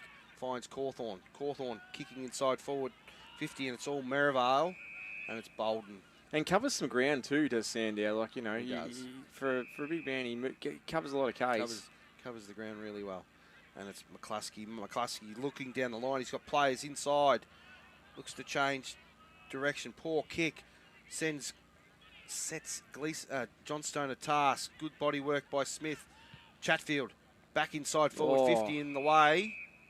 Oh, dangerous kick down the middle of the ground, but it's Jack Gleeson, I should say. Jack Gleeson, 35 metres out of the goal he's defending. Just taking some time here. And if they're within reason at three-quarter time, Merrivale... I was just going to say that. What do you think the margin needs to be, mate? They need to be about 8 goals in front, I think. Yep. Potentially. And it's Bolden now. Chip underway. Poor kick. Made the big fella stretch. Quick kick up the chimney by Merrivale, and in the way is Jenkins. Has options now. Takes full advantage of the stand rule. Looks like a half-mung torpy there. That fall of the ball is nobody in particular, and Johnstone clearing defensive kick. Sets Dukas the task against Shearcore, but he's good enough, Shearcore. Shearcore back onto his right boot. Big kick. And he's kicked a goal. Wow. Great work by Shearcore. That's his first on the day. That's Russells Creek's 13th of the game. Sees them skip away again to a 40-point lead. 13-4-82 to 6-6-42 on the Macco High scoreboard. G'day, Jeff Cook here at the Tyre Factory Warrnambool. We're more than just tyres. Our team not only specialise in helping you with your tyre needs, but other mechanical needs as well. The Tyre Factory Warrnambool has all the leading brands of tyres, including Hankook, Maxxis and VFG. Plus, we also offer a number of wheel packages and wheel alignments. Get in touch with us at the Tyre Factory Warrnambool for your mechanical needs. We are more than just tyres at the Tyre Factory Warrnambool, Raglan Parade. Welcome back here to the Merrivale Cricket Ground, and it's Merrivale streaming through by Manny Sandow, looking for Sam Gleeson. Gleeson will wheel around, handball inside, finds number 33 in Nicholson, who then chips it over the top and finds Bell. Bell will wheel around, chip up in, looking for Barling. The big fella had it. No, umpire says play on. Fall of the ball is Neve, handball back. Crunching tackle back to Nicholson. Oh, there's a bit going on here. Sam Gleeson and Richie Glover. Sandow back to Bolden by hand. Back to Lenahan. Lenahan pumps it inside forward 50. Crap Good spoil crept from behind. Oh, good tackle. Good tackle on Neve. Good defensive goal-saving tackle as Neve gets up a bit ginger. It was a big hit. He was looking to go, wasn't he? He was. No clear winner there, Neve. Could have been too high. No, umpire Walker says, I'll have it. Not happy, Neve. Yeah, could have got a free kick. Ball's thrown back up again. Barling wins it down. Neve with Hoy giving him close attention. And ball's not coming out of here anytime soon. Barling throws it up. Hoy now. Good tackle. Probably need a bit of a whack to space here. One of the ruckmen. Barling wins down. McNeil. He'll get a quick kick out of defensive 50. Dukas. Shearcore with the class. Good pressure by Dukas. McCluskey, handball up, finds Ollie Dukas. Had it spent before he got it, did Ollie Dukas. Handball now, finds Neve. Back to McCluskey. Good follow-up work there, young McCluskey. Inside forward 50 to a 2-on-1, and it's Brad Bell running into an open goal. Tackle down from behind. Oh. Great run down tackle there by Russells Creek. Didn't see who it was. And it was a goal-saving tackle there by the Russells Creek defender. And the ball is cleared out now by Alford. Poor kick by Alford. In the way is Lenehan. Took a long time, but it's Brady now. Tackle by Dukas. No clear winner. Good pressure there by McCluskey. Gives the big ruckman a bit of a gobful. These little blokes, picking on the big blokes. Got to know your presence, young fella. Listen to you. Cawthorn versus Sandow. Ball's thrown back into play. No clear winner, but Cawthorn gets his own contest, and it's Neve. Handball back, looking for Barnes. Ball's bobbling around. Sam Albert's kicked it the wrong way. Look at that. He's kicked it 40 metres the wrong way, did Sam Alberts. That's literally taking the no U-turn policy too far. Do you reckon? Do you reckon he thought he might have just tried to get it on the inside of the boot and go back the other way? And it just, no, he looked like do you reckon he was pretty intentional? He was going. Yeah, right. Interesting. Interesting. Been done in the big leagues before? It's been done, and it'll be done again. Yeah. Oh, clearing kick by Creek. Inside there, forward half of the ground now. The bounce of the ball. Smith leads the race. Picks it up. Handball back inside. Finds Brady. Brady inside forward 50, looking for Sam Kelly. Great hit up lead by Sam Kelly. Great finish by young, Seamus Brady. And Sam Kelly will line up for his 4th goal of the night. And almost, no, I won't say it. I was gonna say almost snuffed this game out. Sam Kelly. Oh, yeah, Sam Kelly. 21 minutes gone in this 3rd term. Kelly coming in for his 4th. Kick on its way. Likes it. He does. It's home. That's his 4th. That's Russells Creek's 14th. That sees them move on to 14 goals for 88. Leading Merrivale 6-7-43 on the Matco High scoreboard. Lava Street Veterinary Clinic on Raglan Parade is a caring family-run clinic offering exceptional care at affordable prices. We're the only clinic in Warrnambool dedicated to small animals. Paws, feathers, scales and fins. For over 40 years, our family tradition has been our commitment to your pet's well-being. With a purpose-built facility and the latest technology, we provide gold standard care. From community de-sexing days to special offers each month, experience the difference at Lava Street Veterinary Clinic.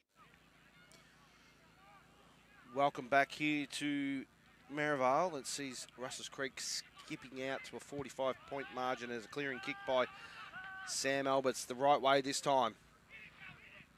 Streaming through as a Merrivale player. Didn't catch him, he was running that fast. It looked like Manny, to be honest.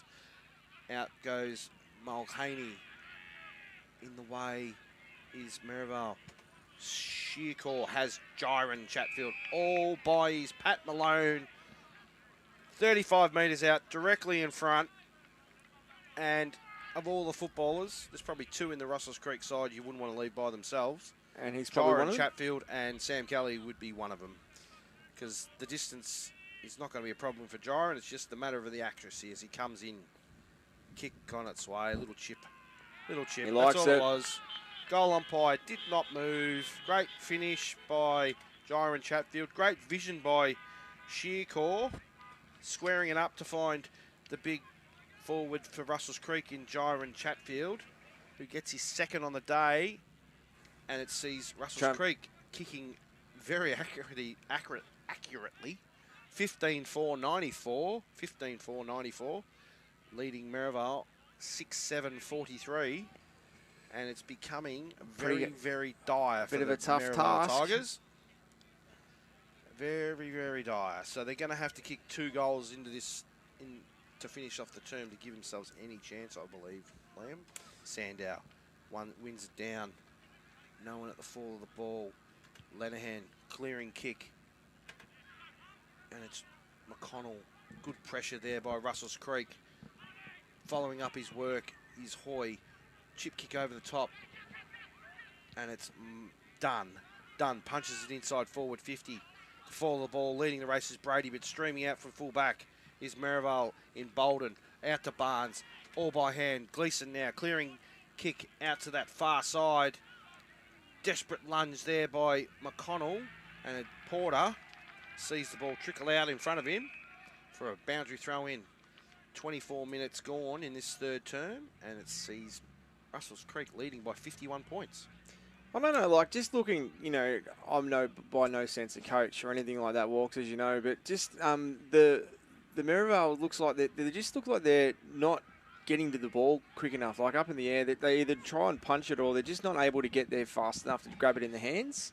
Yeah, it's just their skills look to be a little bit off. I've just seen it a couple of times when they've been chasing it and then it's just been a little bit too far out of their reach, and then they've had to obviously punch it out of contention because they just didn't quite get there. But Chatfield step on the goal, touched on the line there by Barnes. Yeah, they just seem to be a little bit off with their continuity and their connection with one another. So maybe they had a late start to the pre-season. They may not have had enough numbers at training and things like that. So they may not have done enough ball work to get that continuity. Yes, they've lost a few players, but there's still a lot of class in this Merrivale side. So Scotty Kelly and his coaching staff have got some work to do if they're going to be a contender this year. Gleeson now looking for Sean Barnes. Good kick by Jack Gleeson, who's tried his guts out as Jack Gleeson tonight. Barnes looking down the outer wing for Barling. Barling will go back over his mark and kick it down the line. Looking for Creppy. Nathan Crepp, as they called him, Creppy. But at the fall of the ball is Creek. Off to the races, Andy McNeil. If the ball sits, he's away. He's going to come back on that left side, Ollie Dukas. Told ya. And he pumps it inside, looking for Lockie Chatterton. Chatterton, good follow-up work on the Merrivale of Backman in Mulcahy, isn't it? Mulcahy. Oh, why can't they just be Smith or Jones? They're easy to say. I think you've created a few surnames. Yeah, that's right. Over the years. Butchering the English language at the best of times. That's all right. Handball up on the ground by Merrivale finds Neve. Hospitalised handball for Dukas, and just a bit errant. This is what we're talking about. They're just a bit off with their handballs and their connection between their teammates. Fall of the ball, Dukas. And a good one-on-one tackle, but it was a bit too high on Ollie Dukas on Shearcore. Dukas now squaring kick inside, dangerous kick, but it's Sandow versus number 35 in Clark for Creek. Ball goes inside forward 50. It's a long searching kick and it's a goal. Didn't see who got it. I think it might have been Chatfield judging by the celebrations. I did miss that one, so I apologise. So that sees Russells Creek move on to 16 goals, 5. 101, leading Merrivale 6-7-43 on the Matco High scoreboard. So another crucial goal there to Russells Creek. I'm going to jot it down to Jiren Chatfield as I lose my partner in crime who's just had to nick out for a little bit. Picks up a camera. So, but Merrivale wailing here a little bit. Creek are well and truly on top. They've got to just get a couple to stem the flow. That could have been too high against Porter on Maloney, but umpire says no. I'll throw it up. Umpire Lockheed. The umpires tonight have been fantastic so far. Nothing to see here, which has been great. Clear winner, none.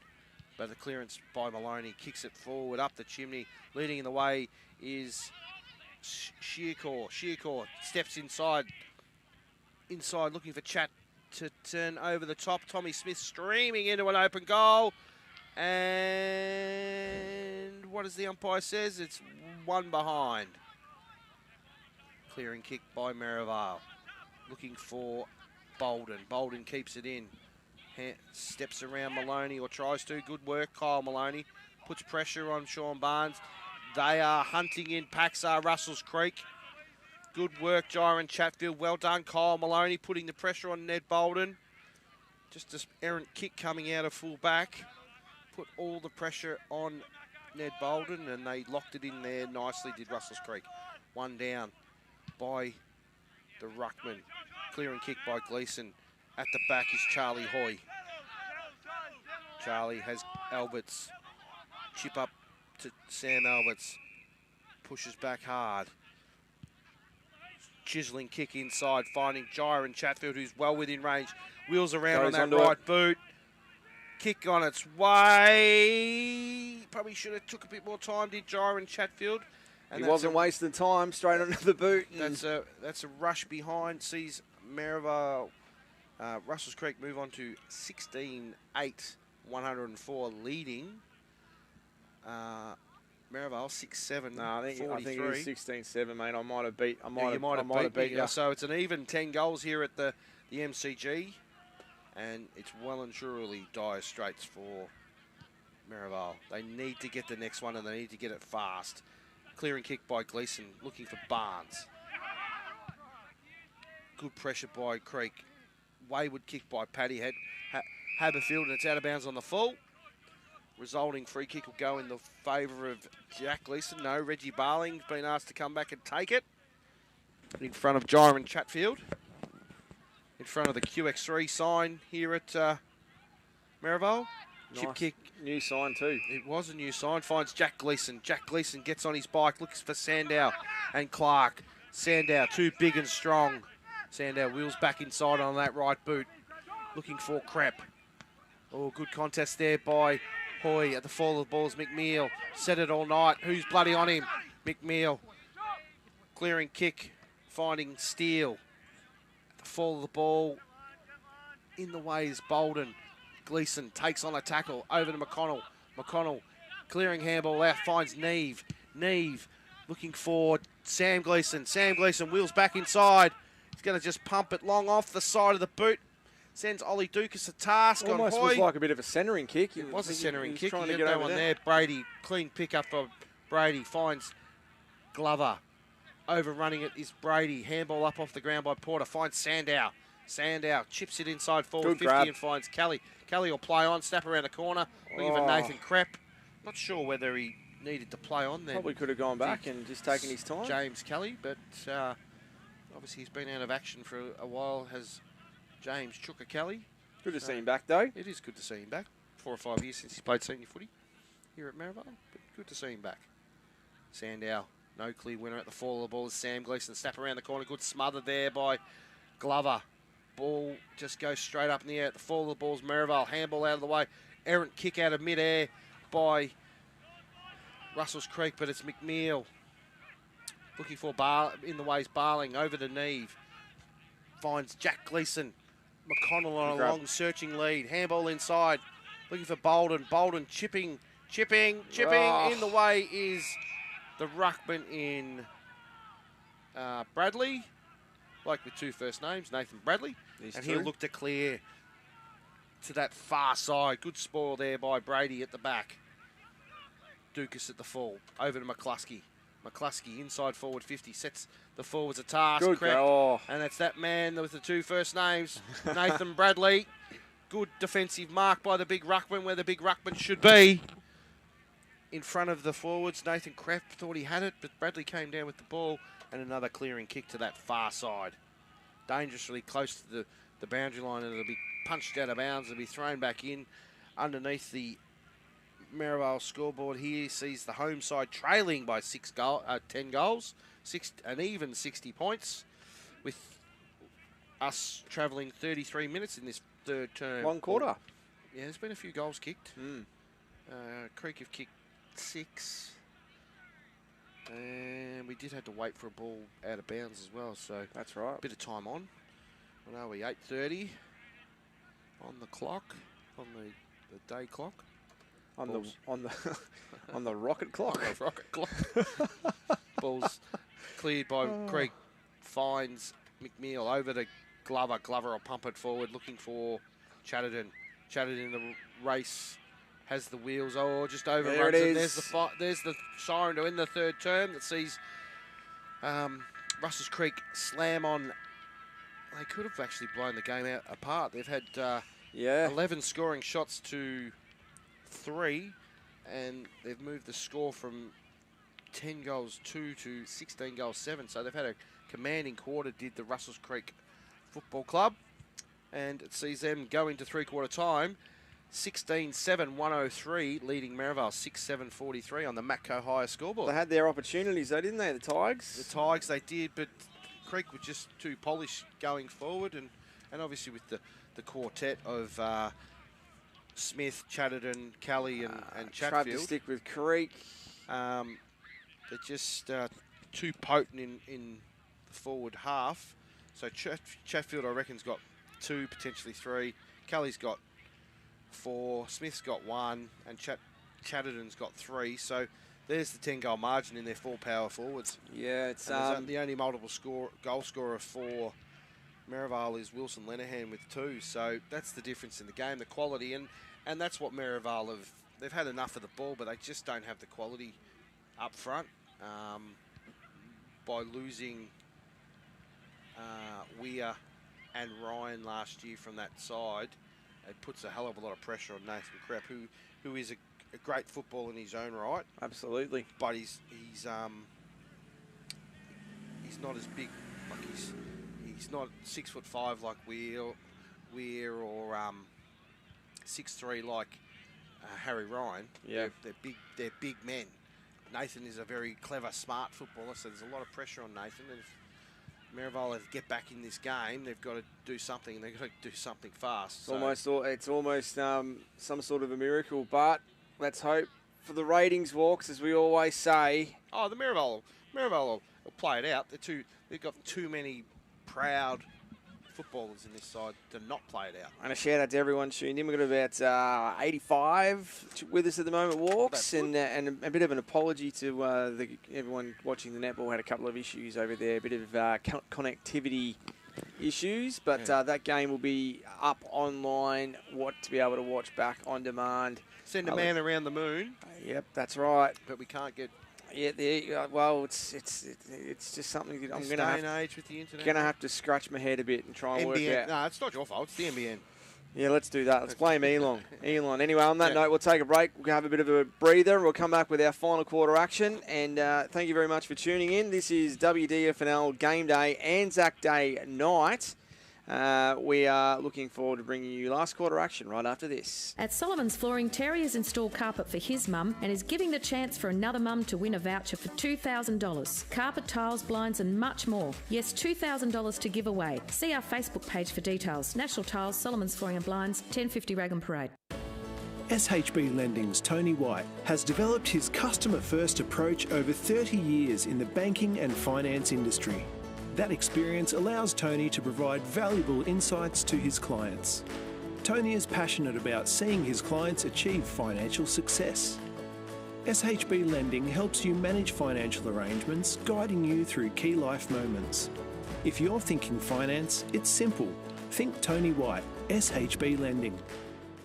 Hi, I'm Roma Britnell and I'm your local Member of State Parliament. Together we can make the South West Coast an even better place to live. But I need you to let me know what's important to you. Only then can I truly understand your aspirations and be the best representative for you. Feel free to drop into my office and share your thoughts with me. I'm also online at romabritnell.com.au or catch me on social media. I'm here to work for you. Let's make it happen and let's make a difference.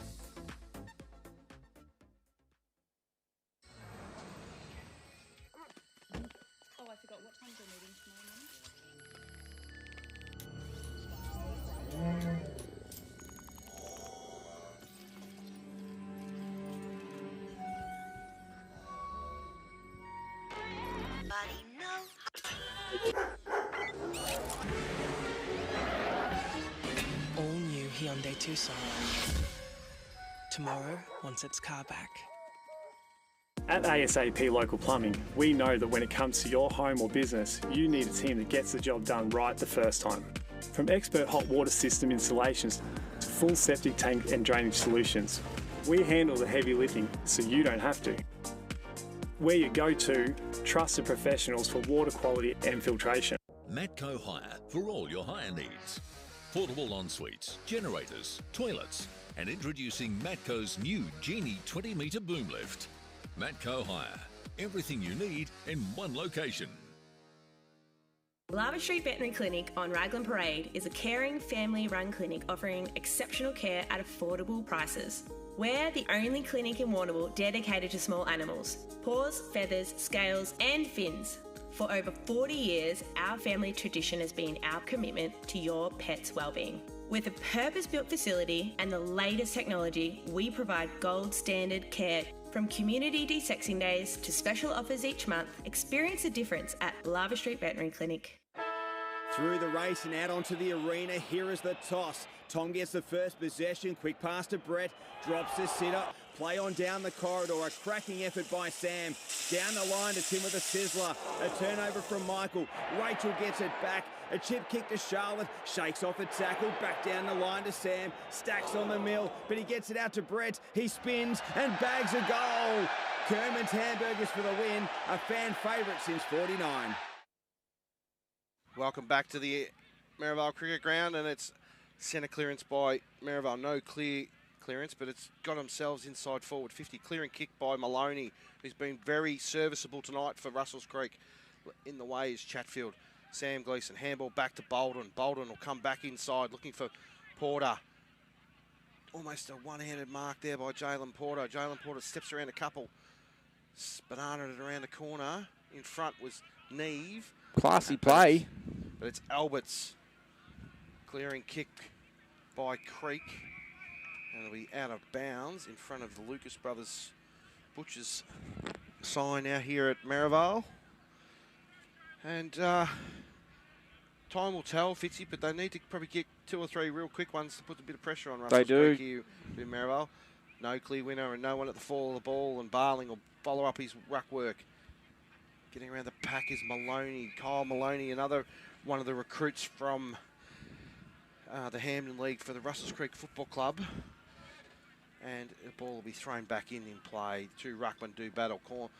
Caulfield, or Cawthorn I should say, over the top looking for Glover. Glover finding Dunn. Dunn inside forward 50 looking for Kelly, and it's Barnes. Barnes has done a pretty good job with the amount of ball that's getting inside the forward 50.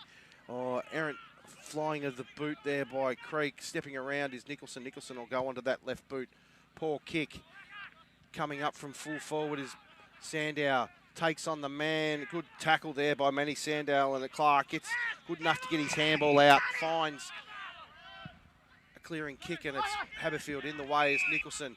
Can he do better? He's got Gleeson all by himself. He's too slow there, Nicholson. And he's now missed the opportunity. It's all Creek.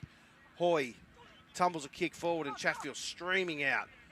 Full-chested. Handball up off the ground by Brady to McNeil. Back to Brady by hand. Looking for Tommy Smith. Tommy Smith just outside his range.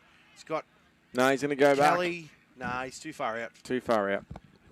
Chip inside. Bit high for Kelly, but Brady, no. Cleaning it up is Reggie Barling.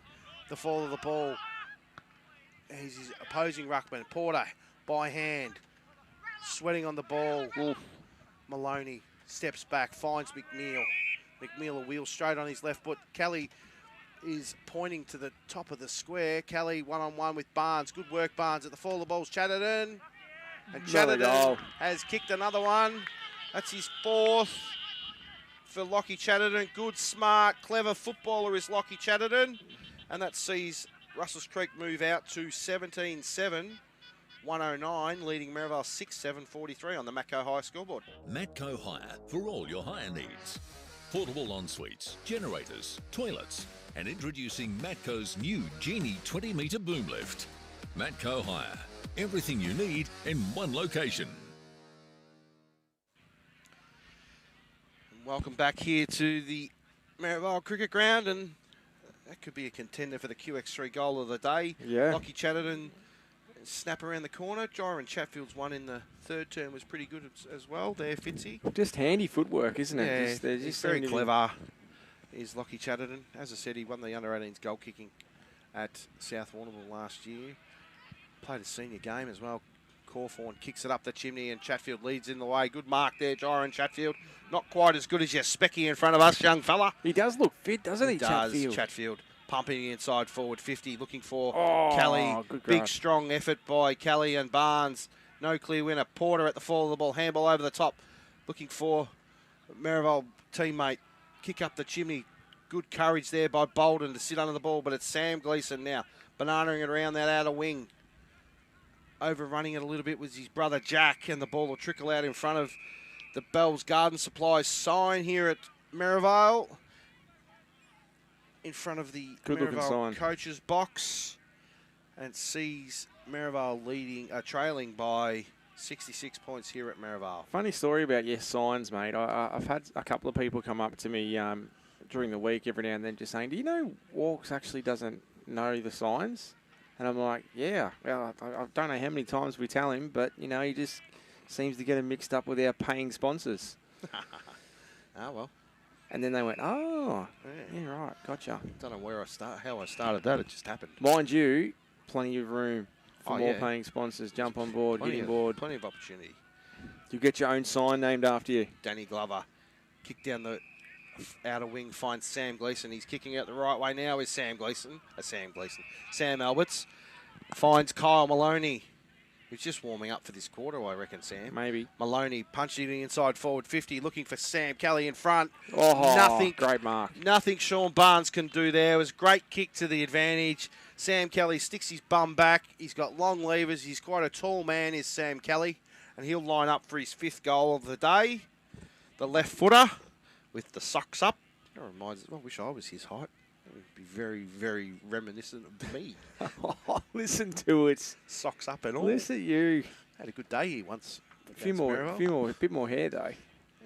Not in my playing days. Kelly now comes in, right, left footer. Had a mullet, didn't you? Kick on its way and it's home. There's Sam Kelly's 5th on the day.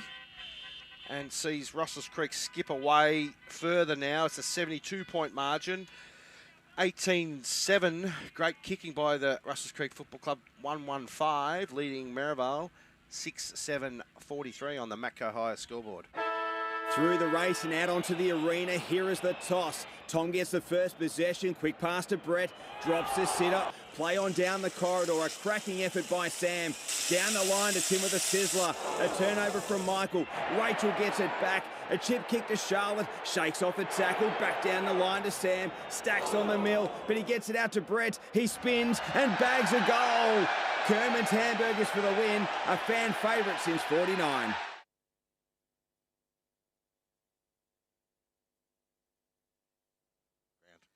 Pitch in the middle, Fitzy. It's a cricket ground over as a football ground. Anyway, I digress. Depends. No. First. As the ball's thrown back up and no clear winner, and it's Glover punching the forward. Chatfield in front, as he always is, Jyron Chatfield. Leading out the way is Merrivale's Mulcahy. Clearing handball, and Sam Gleeson leading the race. Wheels back on that right foot. And it'll be marked by Watson. Oliver Watson brings it back inside dangerous kick. Cawthorn, good courage, and it's Neve. Neve will punch it forward, looking for the big fella in Sandow in front. Fall of the ball is McCluskey. McCluskey, that's too high against Jalen Jenkins. Unlucky there, young fella. You've played really well. It was just a bit unlucky. He was bending down to pick the ball up, and he just came in a bit high.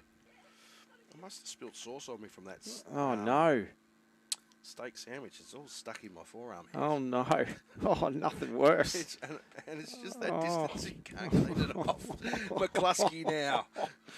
Coming in for his first goal on the day. Oh, he got close to the man on the mark. Kicks it straight up the hill. Up the chimney. And it's Reggie Barling with the mark. Mate, he's a chimney on a hill. That'll work. That'll work. Just got a bit too close to the man on the mark, did young McCluskey. I think you just got a bit too preoccupied with your sauce in your arm here, mate. Yeah. First world problem. Barling running around the corner. There it is. And he celebrates. And that's his second goal, does Reggie Barling. It's too little too late for the Merrivale Football Club. They're still up and about, though. They are still up and about. And Reggie's got a lot of... He's very, very green. And there's a lot of green shoots with their forward craft with Reggie Barling.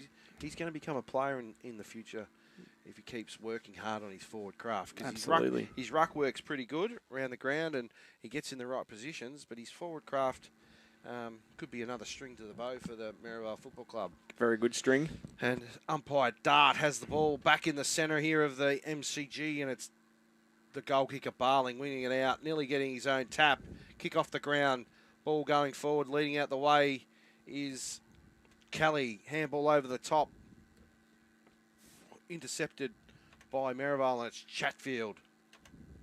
Smack bang in centre wing here at the MCG on that far side. Chatfield now chiseling. 45-minute chiseler by Chatfield, and it's taken out of play by McConnell, and it'll be thrown in front of the Kelly Hill here at the Kelly Grandstand. Kelly Grandstand. No, that's Kelly Hill. There's no seats over there, mate. It is. Look, they look like they're pretty comfortable on seats. Yeah. Yeah, they're sitting on the grass. Grandstand. It's an amphitheatre here, mate. It's an amphitheatre, yes. It's very good. There's a couple of seats. There you go. Yeah, up there. BYO seats. That's still class, mate. It's all part of the Kelly Grandstand. It is too. And if we look there, that's actually young Lockie Chatterton's mum and dad sitting there watching the game. Ball's thrown back in. Sees Barling struggling to pick it up. Back to Bolden. Used the ball well. Will Ned Bolden coming out of defensive 50. So well he'll kick it out of bounds on the full. It's only invite only, though. What's that? To get into the Kelly Grandstand. It's pretty prestigious place to sit over there. Ball will be brought back in by Russells Creek, and it's Sam Alberts. It's a bit like the MCC, mate. There's a bit of a ballot. There's a bit of lip going over there by some of the supporters. Alberts looking for Tommy Smith, the barrel-chested Tommy Smith. Great work, Jack Johnstone. Clearing defensive kick by Johnstone, and the ball will trickle out of play and then bounce back in. No, it was out of bounds on the full. Alberts now, who's played very, very well as Sam Alberts, finds Patrick Haberfield. But if we had a crash, we might go to Tim. No, we can't. Pat Haberfield punches the ball back inside, forward 50. Oh, good grab. Good strong hands there by Tom Smith. Very good grab. Who will line up from a very, very tough angle for a right footer. An acute angle, would you say? A very acute angle for a right footer. But Tommy Smith, anything can happen with Tommy Smith. How would you plan it, mate? How would you execute it? Well, I'm a left footer, so it's probably the right pocket for me. Yeah. So Tommy Smith will probably have to kick it very close to the behind post and let it just drift back. Smith now. Tough kick for a right footer. Brings it in, just a bit narrow. It was always going to be a bit narrow. Good effort there. That moves Russells Creek on to 18-8-116, leading Merrivale 7-7-49 on the Matco High scoreboard. And it's Johnstone with the first kick out over to Bolden. Bolden will bring it inside. Poor kick, Ned Bolden. Sets his teammate a challenge of Gleeson. Gleeson in the dark pocket. Streaming down the outer wing, looking for McCluskey. McCluskey will try and wheel inside Jenkins. Gets tackled. puts a bit of pressure on him. Porter, handball back, finds Bayliss. Bayliss back inside forward 50 to a contest. That could have been a push out against Merrivale. Crep now, handball back, looking for Nicholson. Nicholson took his eye off the ball. It's Dukas. Tumbles a kick forward to Crep in the goal square. Crep will snap it over his shoulder. Good goal. And that's his second to Nathan Crep. Well done, Nathan Crep. He's tried hard all night as well. He has. Haven't had the forward opportunities as the forwards have for Russells Creek. Sees Merrivale move to 8-7-55, trailing Russells Creek 18-8-116 on the Matco High scoreboard. K9000 Dog Wash, your locally owned and Australian manufactured DIY dog wash. The quick, easy and trusted solution for washing your dog, no matter their size. Warm water, gentle shampoo and conditioner, flea and tick rinse, and safe, comfortable drying for a stress-free finish. It's fast, affordable and always available when you need it. With a bike wash and pet laundry available too. K9000 Dog Wash, making bath time easier for you and more fun for them. Welcome back here to the MCG. It sees Russells Creek leading Merrivale by 61 points. Clearance by Merrivale, and it's Porter. Porter now looking for McConnell, I think it is. Yes, McConnell tries to turn his man inside in Jenkins. Jenkins whacks it forward, finds Dunn. Handball out of the way, and it's Porter in the way. Quick handball back, looking for Neve. Neve has been very quiet as the Ant-Man Jack Neve, Dodger Neve. No clear winner there. Weren't you banned from calling him Ant-Man? Yeah, well, I did mention it that when you put the ban on, that's when they started to go poorly. So I was sort of trying to. So you brought it back in. Get them back into vogue, but no. Good quick hands in there by Creek. Finds Chatfield. Good tackle by Dukas. Barling in the way is Lenahan. Lenahan kicks it down the line. No big targets there. Good pressure.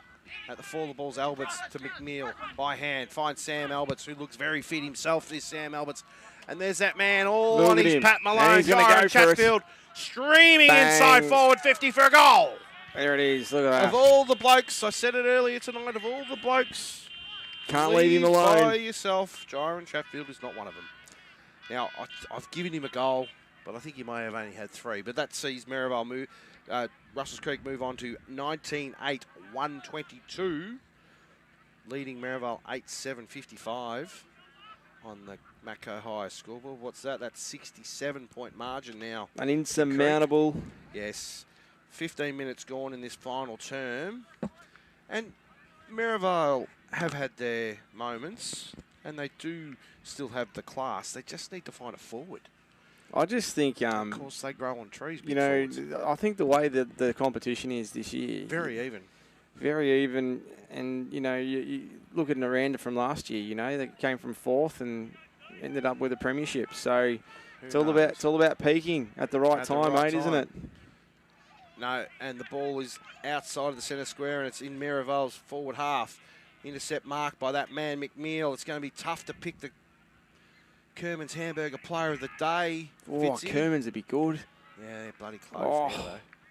Yeah, I know. Maybe we need to get in contact with Brett and see if there's a way we can get some after-hours access. Yeah.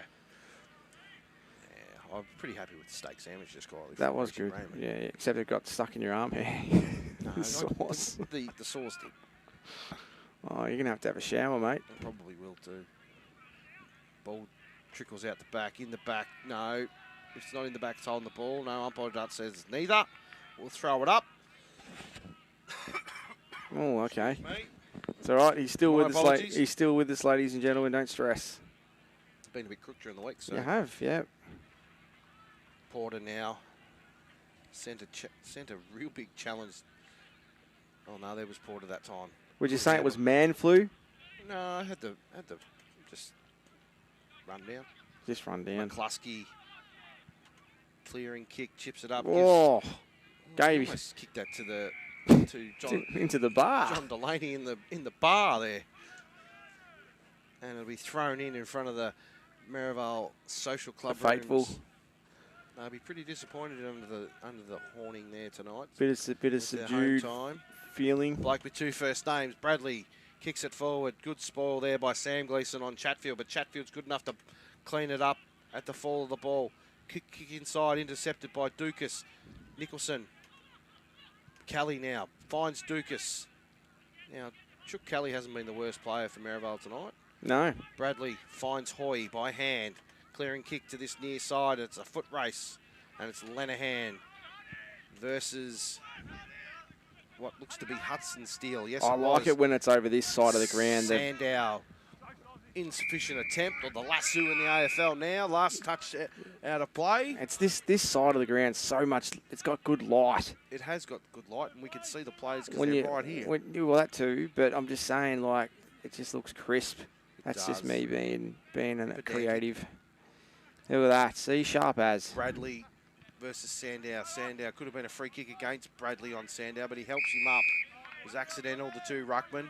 No malice in it. Umpire Dart calls for the ball. He's done very well, Nathan Bradley, tonight in the ruck against these two big ruckmen, as well as Cawthorne.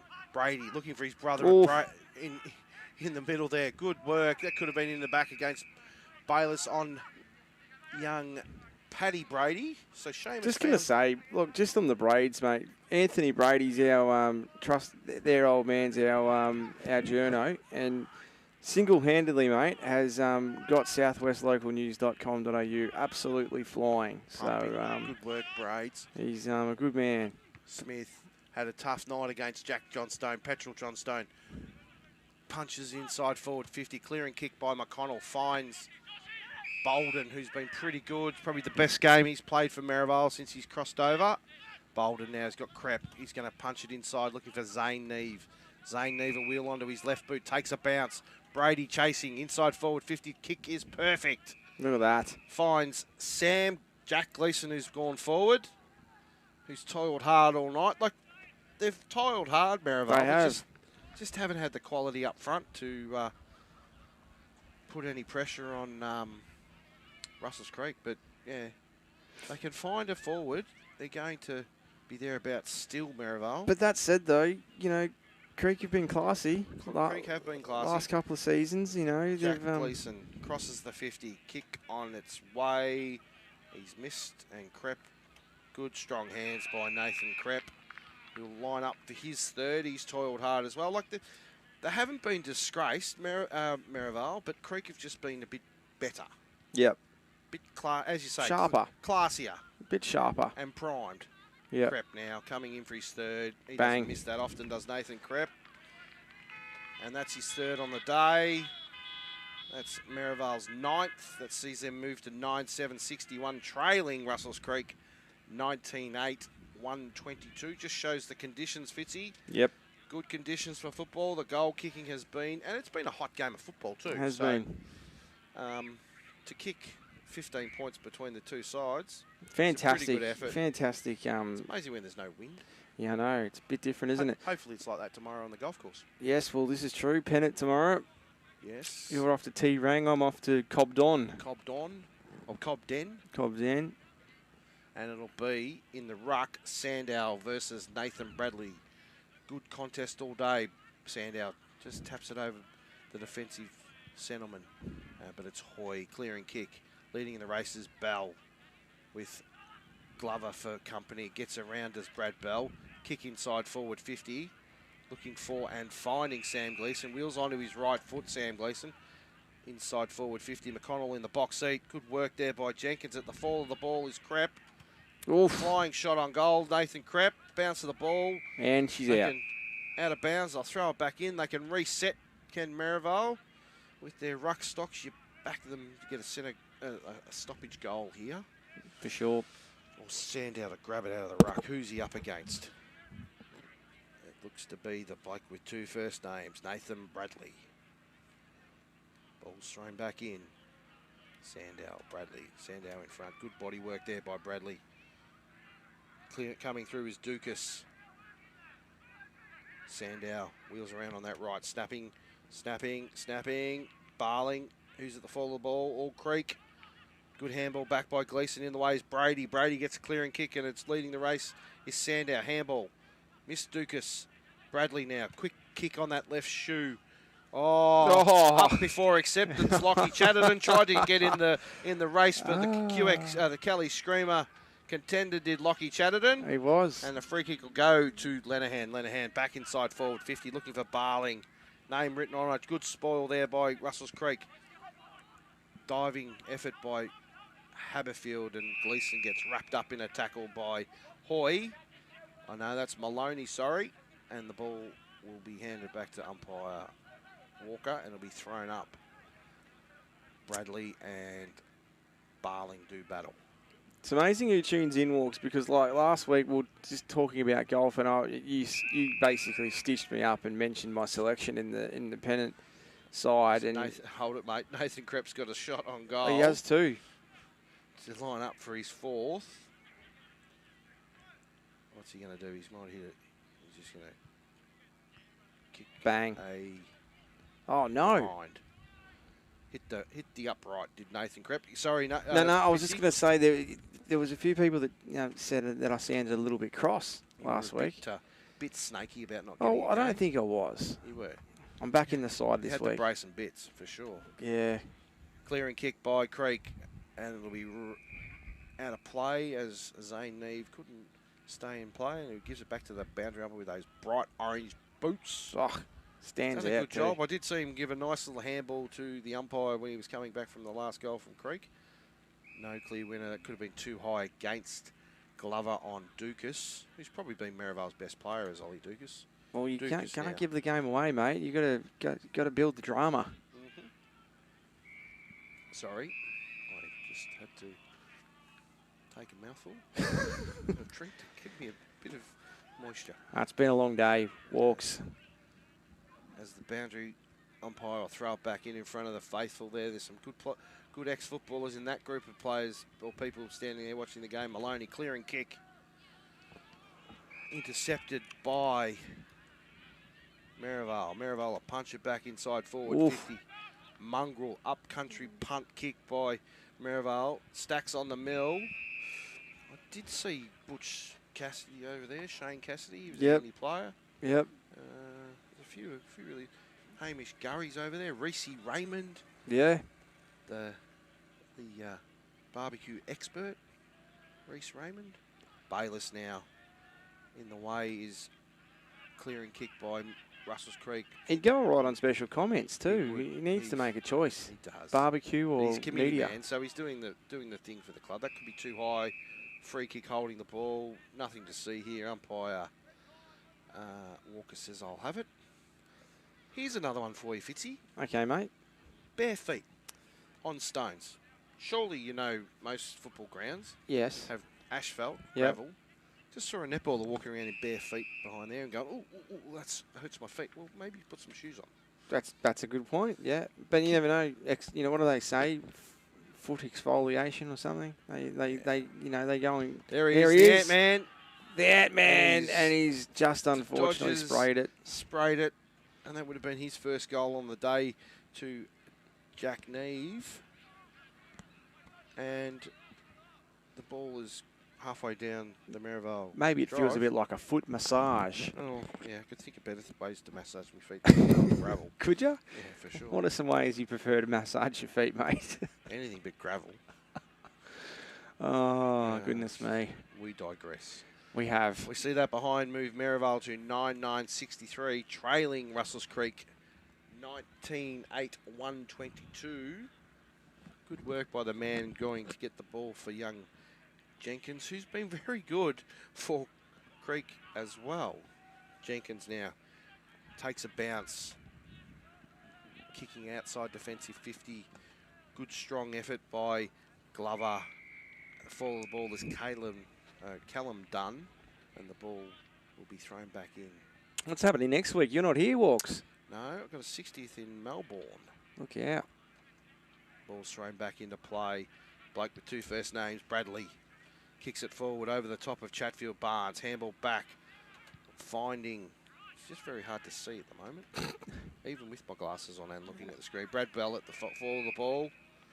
Good defensive work there by Alford, and umpire Lockheed will throw it up. You weren't rapt about the contrast of the monitor today. You were complaining that my ones are nice and bright. And good work by Sam Alberts. Handball finds Dunn. Back to Alberts by hand. Back to Alford by hand. Alford with a clearing kick finds Cawthorn. And he's been pretty good too. Like there's been a lot of good players and serviceable players for. You were just having a little bit of a grumble before about how you're going to try and find a. Yeah, it's going to be bloody hard work because there's players that have come in and when the game's been there when the game's been up for grabs, like Andy McNeil, Shearcore. Now Shearcore's probably on the bench because I haven't called his name for a while, or should I say I haven't stuffed his name up for a while. Kelly, the key forwards have been good. Chatfield's been good. Alberts has been really good. It's just going to be hard to pick the best players for Russells Creek, and same with Merrivale. Yes, it's going to look like they've been flogged by 10 goals, but it's just been the quality of Russells Creek forward half of the ground that's probably been the difference of the game. Barling wins it down. For the ball, Alberts, or might have been Glover. Intercept mark. Is it by, you can't see, number 42, is it? Oh, stuffed it up. Good work by Brady on the mark. Good pressure on the mark. So late in the game, 28 minutes gone. He's manning the mark like it's 5 minutes into the first quarter. Watson took on the tackle and crunched by Maloney, and the resulting free kick will go in the way of Kyle Maloney. And he's finding his way playing district footy as well, Kyle Maloney. Kick inside forward 50, looking for the... Oh, what a fly then. Did you see that one? Oh, the fall of the ball is Jiren Chatfield. Good effort by Lockie Chatterton to take the QX3 contender. There's been a fair bit of altitude work. And I reckon there's been an out-of-bounds free kick on the full paid to Jiren Chatfield. Yeah, right. I'm backing Jiren Chatfield to kick a banana here. Banana. Banana. But looking at his... No, he's going the drop punt. Chatfield now. If anyone's going to kick it, Jiren can. Kick on its way. It's up. It's high. What a goal. And the umpire says one behind. I thought she was looking at the goal then. She tricked me. I did think Caitlin was going to pay a goal there. Looked like it. She wasn't going to have anything of it. And here we go. Torpy down the middle. And he's got onto it. Big Torp. I called for it earlier. And the kick is almost at the centre circle. Good work there by Jenkins. Handball back inside. Barling in the way. Handball back to Bell. Bell under the pressure. Kick has Krepp all by himself. Good mark. Good strong hands by Nathan Krepp. He's got men free. He's got Manny Sandow one out in the forward 50. Numbers get back. And there's the final siren. No, that was Jack Gleeson. And sees Russells Creek run out convincing 10-goal victors. 19-9-123 over Merrivale. 9-9-63 on the Matco Higher scoreboard. A very workmanlike professional performance by Russells Creek against a contender or annual contender in Merrivale on their home deck. Liam, I wouldn't write the Tigers off though. Oh God, no. There's been really good glimpses of play there, and unfortunately, like as I say, there's just been a little bit of skill, but not far. And when they were getting it down to their forward line, they were certainly getting a good shot at it. But yeah, like you said, just a little bit of skill sharpness or a bit of classiness, just sort of lacking. But yeah, apart from that, mate, on their forward. Their forward line is a functioning forward line. Merrivale's still trying to find the right options to play down forward. Yeah, that's true. So it's a work in progress for Scott Kelly and his coaching staff. They will find a right scenario that'll work. But as I say, like it's a very convincing victory by Russells Creek over Merrivale down here at the MCG. And we might take a short break, Liam. Well, we'll take a break, and then we'll come back, and we'll probably... actually, we might just stick it out for a little bit, because I reckon we're going to try and get into the rooms and get the team song as the boys just walk off. But best... who's sort of... If we're going to sort of, cast a wide net, who are some names that you're looking at? Walks? I have no idea. That's why I need to go and work it out. Oh, well, just... No, like in all fairness, you're probably looking at McNeil. For Russells Creek, Chatterton with 4. He's going to be thereabouts. McNeil, when the game was there to be 1. Alberts was very good all night. Jalen Jenkins for a young up-and-coming player. Ryan Cook played like he's a defender. He was okay. Richie Glover, the Bradys, Kyle Maloney. He's going to be one to watch in future games we do for Russells Creek. Caleb Dunn, Dylan Shearcore. He was pretty dynamite as well. So there's probably like you could probably name 5 or 6 and get it right, or 5 or 6 and you could probably get it wrong. Someone else's opinion is their opinion as well. But that was a very diplomatic way of putting it, mate. Normally I'd go back to my tallies. Yes, thesaurus. Because I'm 1 out, I haven't had really much time to do the best players and have someone to bounce off. That's okay, mate. You're doing multiple jobs in the back there. It's been a stretch today. And the best players for Russells Creek is going to be just almost as difficult to name the QXC Screamer, considering we've got 2 legitimate chances of mark of the day. Good, lots of supporters sticking around to see the end of the game, mate. As we follow the boys in. This would be the first time Russells Creek have beaten Merrivale since 24. Yeah, right. So and on their home deck. And their home deck. So it's been a long time coming for the Creekers. So yeah, as we go in there, Timmy Martin in there now, just your right of screen next to the runner in the hoodie. The new coach of the Russells Creek Football Club after Dylan Herbert's stood down. I did see Dylan there. This is going to be a test. The room's the other side of the ground. Oh, we might have just missed out. You probably need to pick the mouse that's on the wheel to keep the generator going. No, the generator's fine. It's just the other side of the ground. But anyway, look, that means you're going to get your break walks after all. I was confident, but unfortunately couldn't quite get there, unfortunately. But we will take a break on WDFNL game day /night for ANZAC Day 2026. Let Walks try and work out what he wants to do with his best players. He's awfully stressed, but we will come back and we'll have some sort of a resolution for you very soon. Hi, I'm Roma Britnell and I'm your local Member of State Parliament. Together we can make the South West Coast an even better place to live. But I need you to let me know what's important to you. Only then can I truly understand your aspirations and be the best representative for you. Feel free to drop into my office and share your thoughts with me. I'm also online at romabritnell.com.au or catch me on social media. I'm here to work for you. Let's make it happen and let's make a difference. Hi, Ben Cunnington here. When it comes to looking after my property, there's one place I trust, Bell's Garden Centre. They stock ride-on mowers from Ferris, Ariens and Country Clipper, plus small power equipment from Victor, Super Swift, Echo, Shindaiwa and Greenworks. With over 60 years combined servicing experience, they'll keep your gear running right. And it's not just machinery. Bells have everything for your garden, from giftware and pots to bird baths and concrete features. They even deliver anywhere across the southwest. So if you want the best for your yard, head to Bell's Garden Centre. They've got you covered.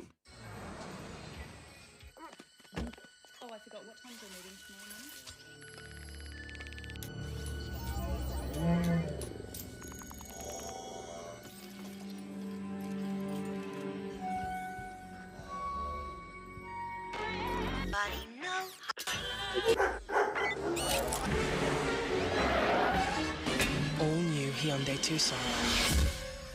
Tomorrow wants its car back.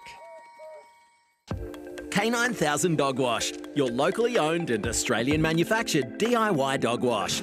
The quick, easy and trusted solution for washing your dog, no matter their size. Warm water, gentle shampoo and conditioner, flea and tick rinse, and safe, comfortable drying for a stress-free finish. It's fast, affordable and always available when you need it. With a bike wash and pet laundry available too. K9000 Dog Wash, making bath time easier for you and more fun for them. At Solomon's Flooring, Terry has installed carpet for his mum and is giving the chance for another mum to win a voucher for $2,000. Carpet, tiles, blinds and much more. Yes, $2,000 to give away. See our Facebook page for details. National Tiles, Solomon's Flooring and Blinds, 1050 Raglan Parade. Lava Street Veterinary Clinic, caring for Warrnambool's pets in our state-of-the-art family-run facility. This December, get 20% off all cat desexing and finish the year with healthy, happy pets. Visit 1051 Raglan Parade. At ASAP Local Plumbing, we know that when it comes to your home or business, you need a team that gets the job done right the first time. From expert hot water system installations to full septic tank and drainage solutions, we handle the heavy lifting so you don't have to. We're your go-to, trusted professionals for water quality and filtration. Matco Hire for all your hire needs. Portable en-suites, generators, toilets, and introducing Matco's new Genie 20-metre boom lift. Matco Hire. Everything you need in one location. Through the race and out onto the arena, here is the toss. Tom gets the first possession, quick pass to Brett, drops the sitter, play on down the corridor, a cracking effort by Sam. Down the line to Tim with a sizzler, a turnover from Michael. Rachel gets it back, a chip kick to Charlotte, shakes off a tackle, back down the line to Sam, stacks on the mill, but he gets it out to Brett, he spins and bags a goal. Kerman's Hamburgers for the win, a fan favourite since 49. And welcome back here to the Merrivale Cricket Ground, which saw Russells Creek run out convincing 10-goal victors over the home side. Did they ever? 19-9, 1-2-3. Ricky Ponting's one-day international number, FYI, to Merrivale, 9-9-63 on them, and that's for Matco Hire. But yeah, it was a very just the quality up front for Russells Creek, Fitzy, that got the game. Like the Merrivale won the midfield battle, the ruck battle, even though the two ruckmen for Russells Creek did try really hard. The bloke with two first names in Nathan Bradley and Cawthorn as well. So they toiled really hard. But yeah, it was just the quality up front. Their big four, Chatterton with 4, Kelly with 5, and I reckon Chira and Chatfield may have got one in the third term from out long range. It just didn't quite catch it. I was too busy watching it go through the sticks. But he got 3, possibly 4, and Tommy Smith, the lead-up centre-half forward, the connector from the back half, just puts himself in front position all the time. They're just too big and classy up front. And look, as I say, we mentioned that you know, it's not like they were completely overrun. They had their chances, and you know, I think by the second half of the year, we could potentially see a a different looking outfit, which would be great like to see. Their high end, their top 10 players are probably in the top 25 players in the comp. Yep, for sure. It's just their bottom 6 and 7 that are really. They've got to find a couple of more depth. Obviously, their reserves have been very strong for a long period of time. Yep. But even today, they got a little bit of a pizzling from Russells Creek as well in They reserve. did. So they are struggling for numbers, Merrivale. It's like some teams around the. I was just going to say, we're hearing more and more of it, aren't we, mate? But look, as I say, we called a couple of players today. You know, Hampden League, ex-Hampden League players, or they've played juniors in Hampden League and they've come over to get some senior experience. And in the Warrnambool District Football Netball League, you know, there's certainly a lot of very classy players this year, and you know, we said it earlier in the coverage, didn't we? Like things are sort of matching up pretty well. Yeah, for sure. And I think the competition's going to the vast gap between the bottom. Like the last few years, there's been a massive gap between the top 4 and the bottom 6. Yep. Not so much this year. I think the bottom 6. The bottom 6 are closing the gap on the top 4. Like obviously we talk Allansford, Russells Creek, Merrivale, Naranda the last 3 or 4 years. Yep. Obviously the last couple of times Merrivale have now dropped 3 in a row. So Merrivale, you look to think that they may be falling back to that bottom 6. Allansford and obviously Naranda, though they got the win today over Dennington, Naranda are still. They're obviously late starters as well, but Russells Creek and Allansford have hit the ground running. very convincing winners in the 3 games that they've played. So you think that they're going to be up front, up top, and fight it out for that top position and that week off in the finals. But who knows? It's a long season. We're only 3 games in. Absolutely. Well, 4 technically. Oh well, 4. Yep. Good Friday. Good Friday, yes. But over the netball court, the home side, Merrivale had a win, 50 goals to Russells Creek's 42. So another tight tussle by Russells Creek. It was a close contest. I obviously was watching it as I was trying to get it to go out to the masses. That's another fine, Paul Walker. Yeah, that's my apologies. That's someone's on emergency call out. So. Oh, there you go. Yeah. So that number doesn't matter, even if it's on silent, it'll still ring. Oh yeah, right. Is it all good? Yeah, no, it's all good. He probably wants a lift. Oh, okay, fair enough. Yeah. Am I on that list? No. Oh, damn. No. That's a shame. All right, so I couldn't go through the goal scorers because they haven't closed off the netball game. But why don't you go through some of the better players, and we'll try and come to some sort of a resolution for the footy.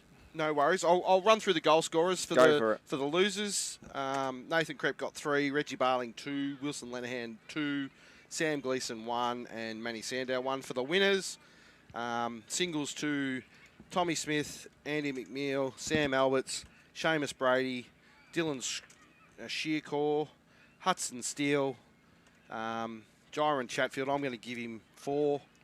Lockie Chatterton 4 and Sam Kelly 5. You're giving him 4 goals? Yeah, I'll give him 4. I think he got the one in the 3rd quarter that I'm a bit unsure about, but apologies if he didn't, but I think he did. Fair enough. And that's all that matters. Thank you very much. That's Paul Walker's rationalisation, and he's sticking to it. And he's a forward, and I like him because he's a fair key enough. position forward, and I have a soft spot for them, as you know. Doesn't have his socks up, though. Yeah, well, that's okay. I'll forgive him for that. Fair enough. So, best players for the losers. It's just the regulars, really. Jalen Porter tried his heart out all day. Special mention. Same with Manny and Reggie Barling. Reggie with 2 probably overshadows Manny. It was probably not one of the dominant games for Manny, but we do rate him very highly. Ned Bolden. I thought Ned Bolden. We did the game against Collegians and he didn't really do much, but today I thought he played really well. Wilson Lenahan, as I said during the call, he predominantly played back most of last year and the game we did against Collegians, but today he went forward, kicked a couple, went in through the midfield. I think Jack Gleeson toiled really, really hard all day under the weight of sheer numbers as well. Mm-hmm. Same with Sean Barnes. Like some of the ball coming into the key position forwards, doesn't matter who you are. You could have been a mixture of Dustin Fletcher and Stephen Silvani. You weren't stopping any of the ball coming in. But I think Ollie Dukas was Merrivale's best player all day. For the winners, special mentions goes out to the 2 ruckmen for Russells Creek, Nathan Bradley and Cawthorne, Richie Glover. Tried hard. So did Jalen Jenkins, Kyle Maloney, Sam Alberts. That's probably the best game I've seen Sam Alberts play. Obviously had a few issues last year with his personal life and a young child. So good to see Sam out playing the football that he's known for playing. Andy McNeil was just everywhere in that first half when the game was there to be won. But the best player on the ground, I thought, was a bloke that I struggled to pronounce his name, but Dylan Shearcore. I've just had confirmation. It's Shearcore. Shearcore. As in Shervington. If I could turn back time. Yeah, sure, that's it. Core. Just put that in your notes for next time. Dylan played really well. It's the first time I've seen him play as well. So he is the Kerman's Hamburger Player of the Day. QX3 Goal of the Day. There's a few contenders. Mm-hmm. Lockie Chatterton in the 3rd term. Gyron Chatfield's long effort in the 3rd term as well. But I reckon Lockie Chatterton's snap around the corner was pretty good for a small crumbing forward. And then we move on to the most contentious decision of the whole evening. Ooh. and that is the Kelly Screamer. Yes, there was We a had couple of two contenders. genuine contenders. Yep. One that I couldn't get the words out because I was just in shock You how were high just- you got. Was you that were- Jira and Chatfield right in front of us, and then Manny Sandow, which set up his goal for the game down in the forward 50 in the third term. So Liam, yes, I have my winner. Okay. Who's your winner? And then I'll just go against you and you'll overrule I'll just me do anyway. anyway. So you know what? Just go. You just choose, mate. Oh well. You just go. Come on. Let's just have a debate for a little bit, Liam. Okay, righto. Well, who are your contenders? Give me Manny Sandow, Yep. Specky in the third term. Yep. And Jyron Chatfield, Specky right in front of us. Yeah, Manny's was good, but Jyron's was probably a little bit more classier. Yeah. And Manny didn't look like he doesn't need to jump all that much, Manny, does he? I was going with Jyron because he's not as tall as Manny. Yeah, and I would probably tend to concur with you. I would say that he was our Kelly Screamer. He was our Kelly Screamer today. Jyron sure. Chatfield in front of us, and I butchered the Specky because I was in shock. I was a spectator rather than a commentator going, wow. You couldn't work out what you were doing. I couldn't believe it happened right in front of my eyes. It was a fantastic effort by Jyron Chatfield.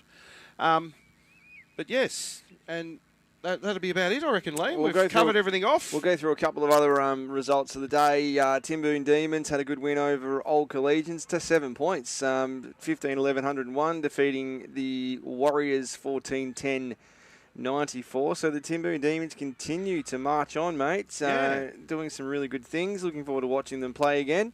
The Coolaroo went down to Allensford, 9-7-61 the Power to the Cats, 19-15-129. So Allensford quite convincing winners. A big win to Naranda out there at their home ground. Naranda 40.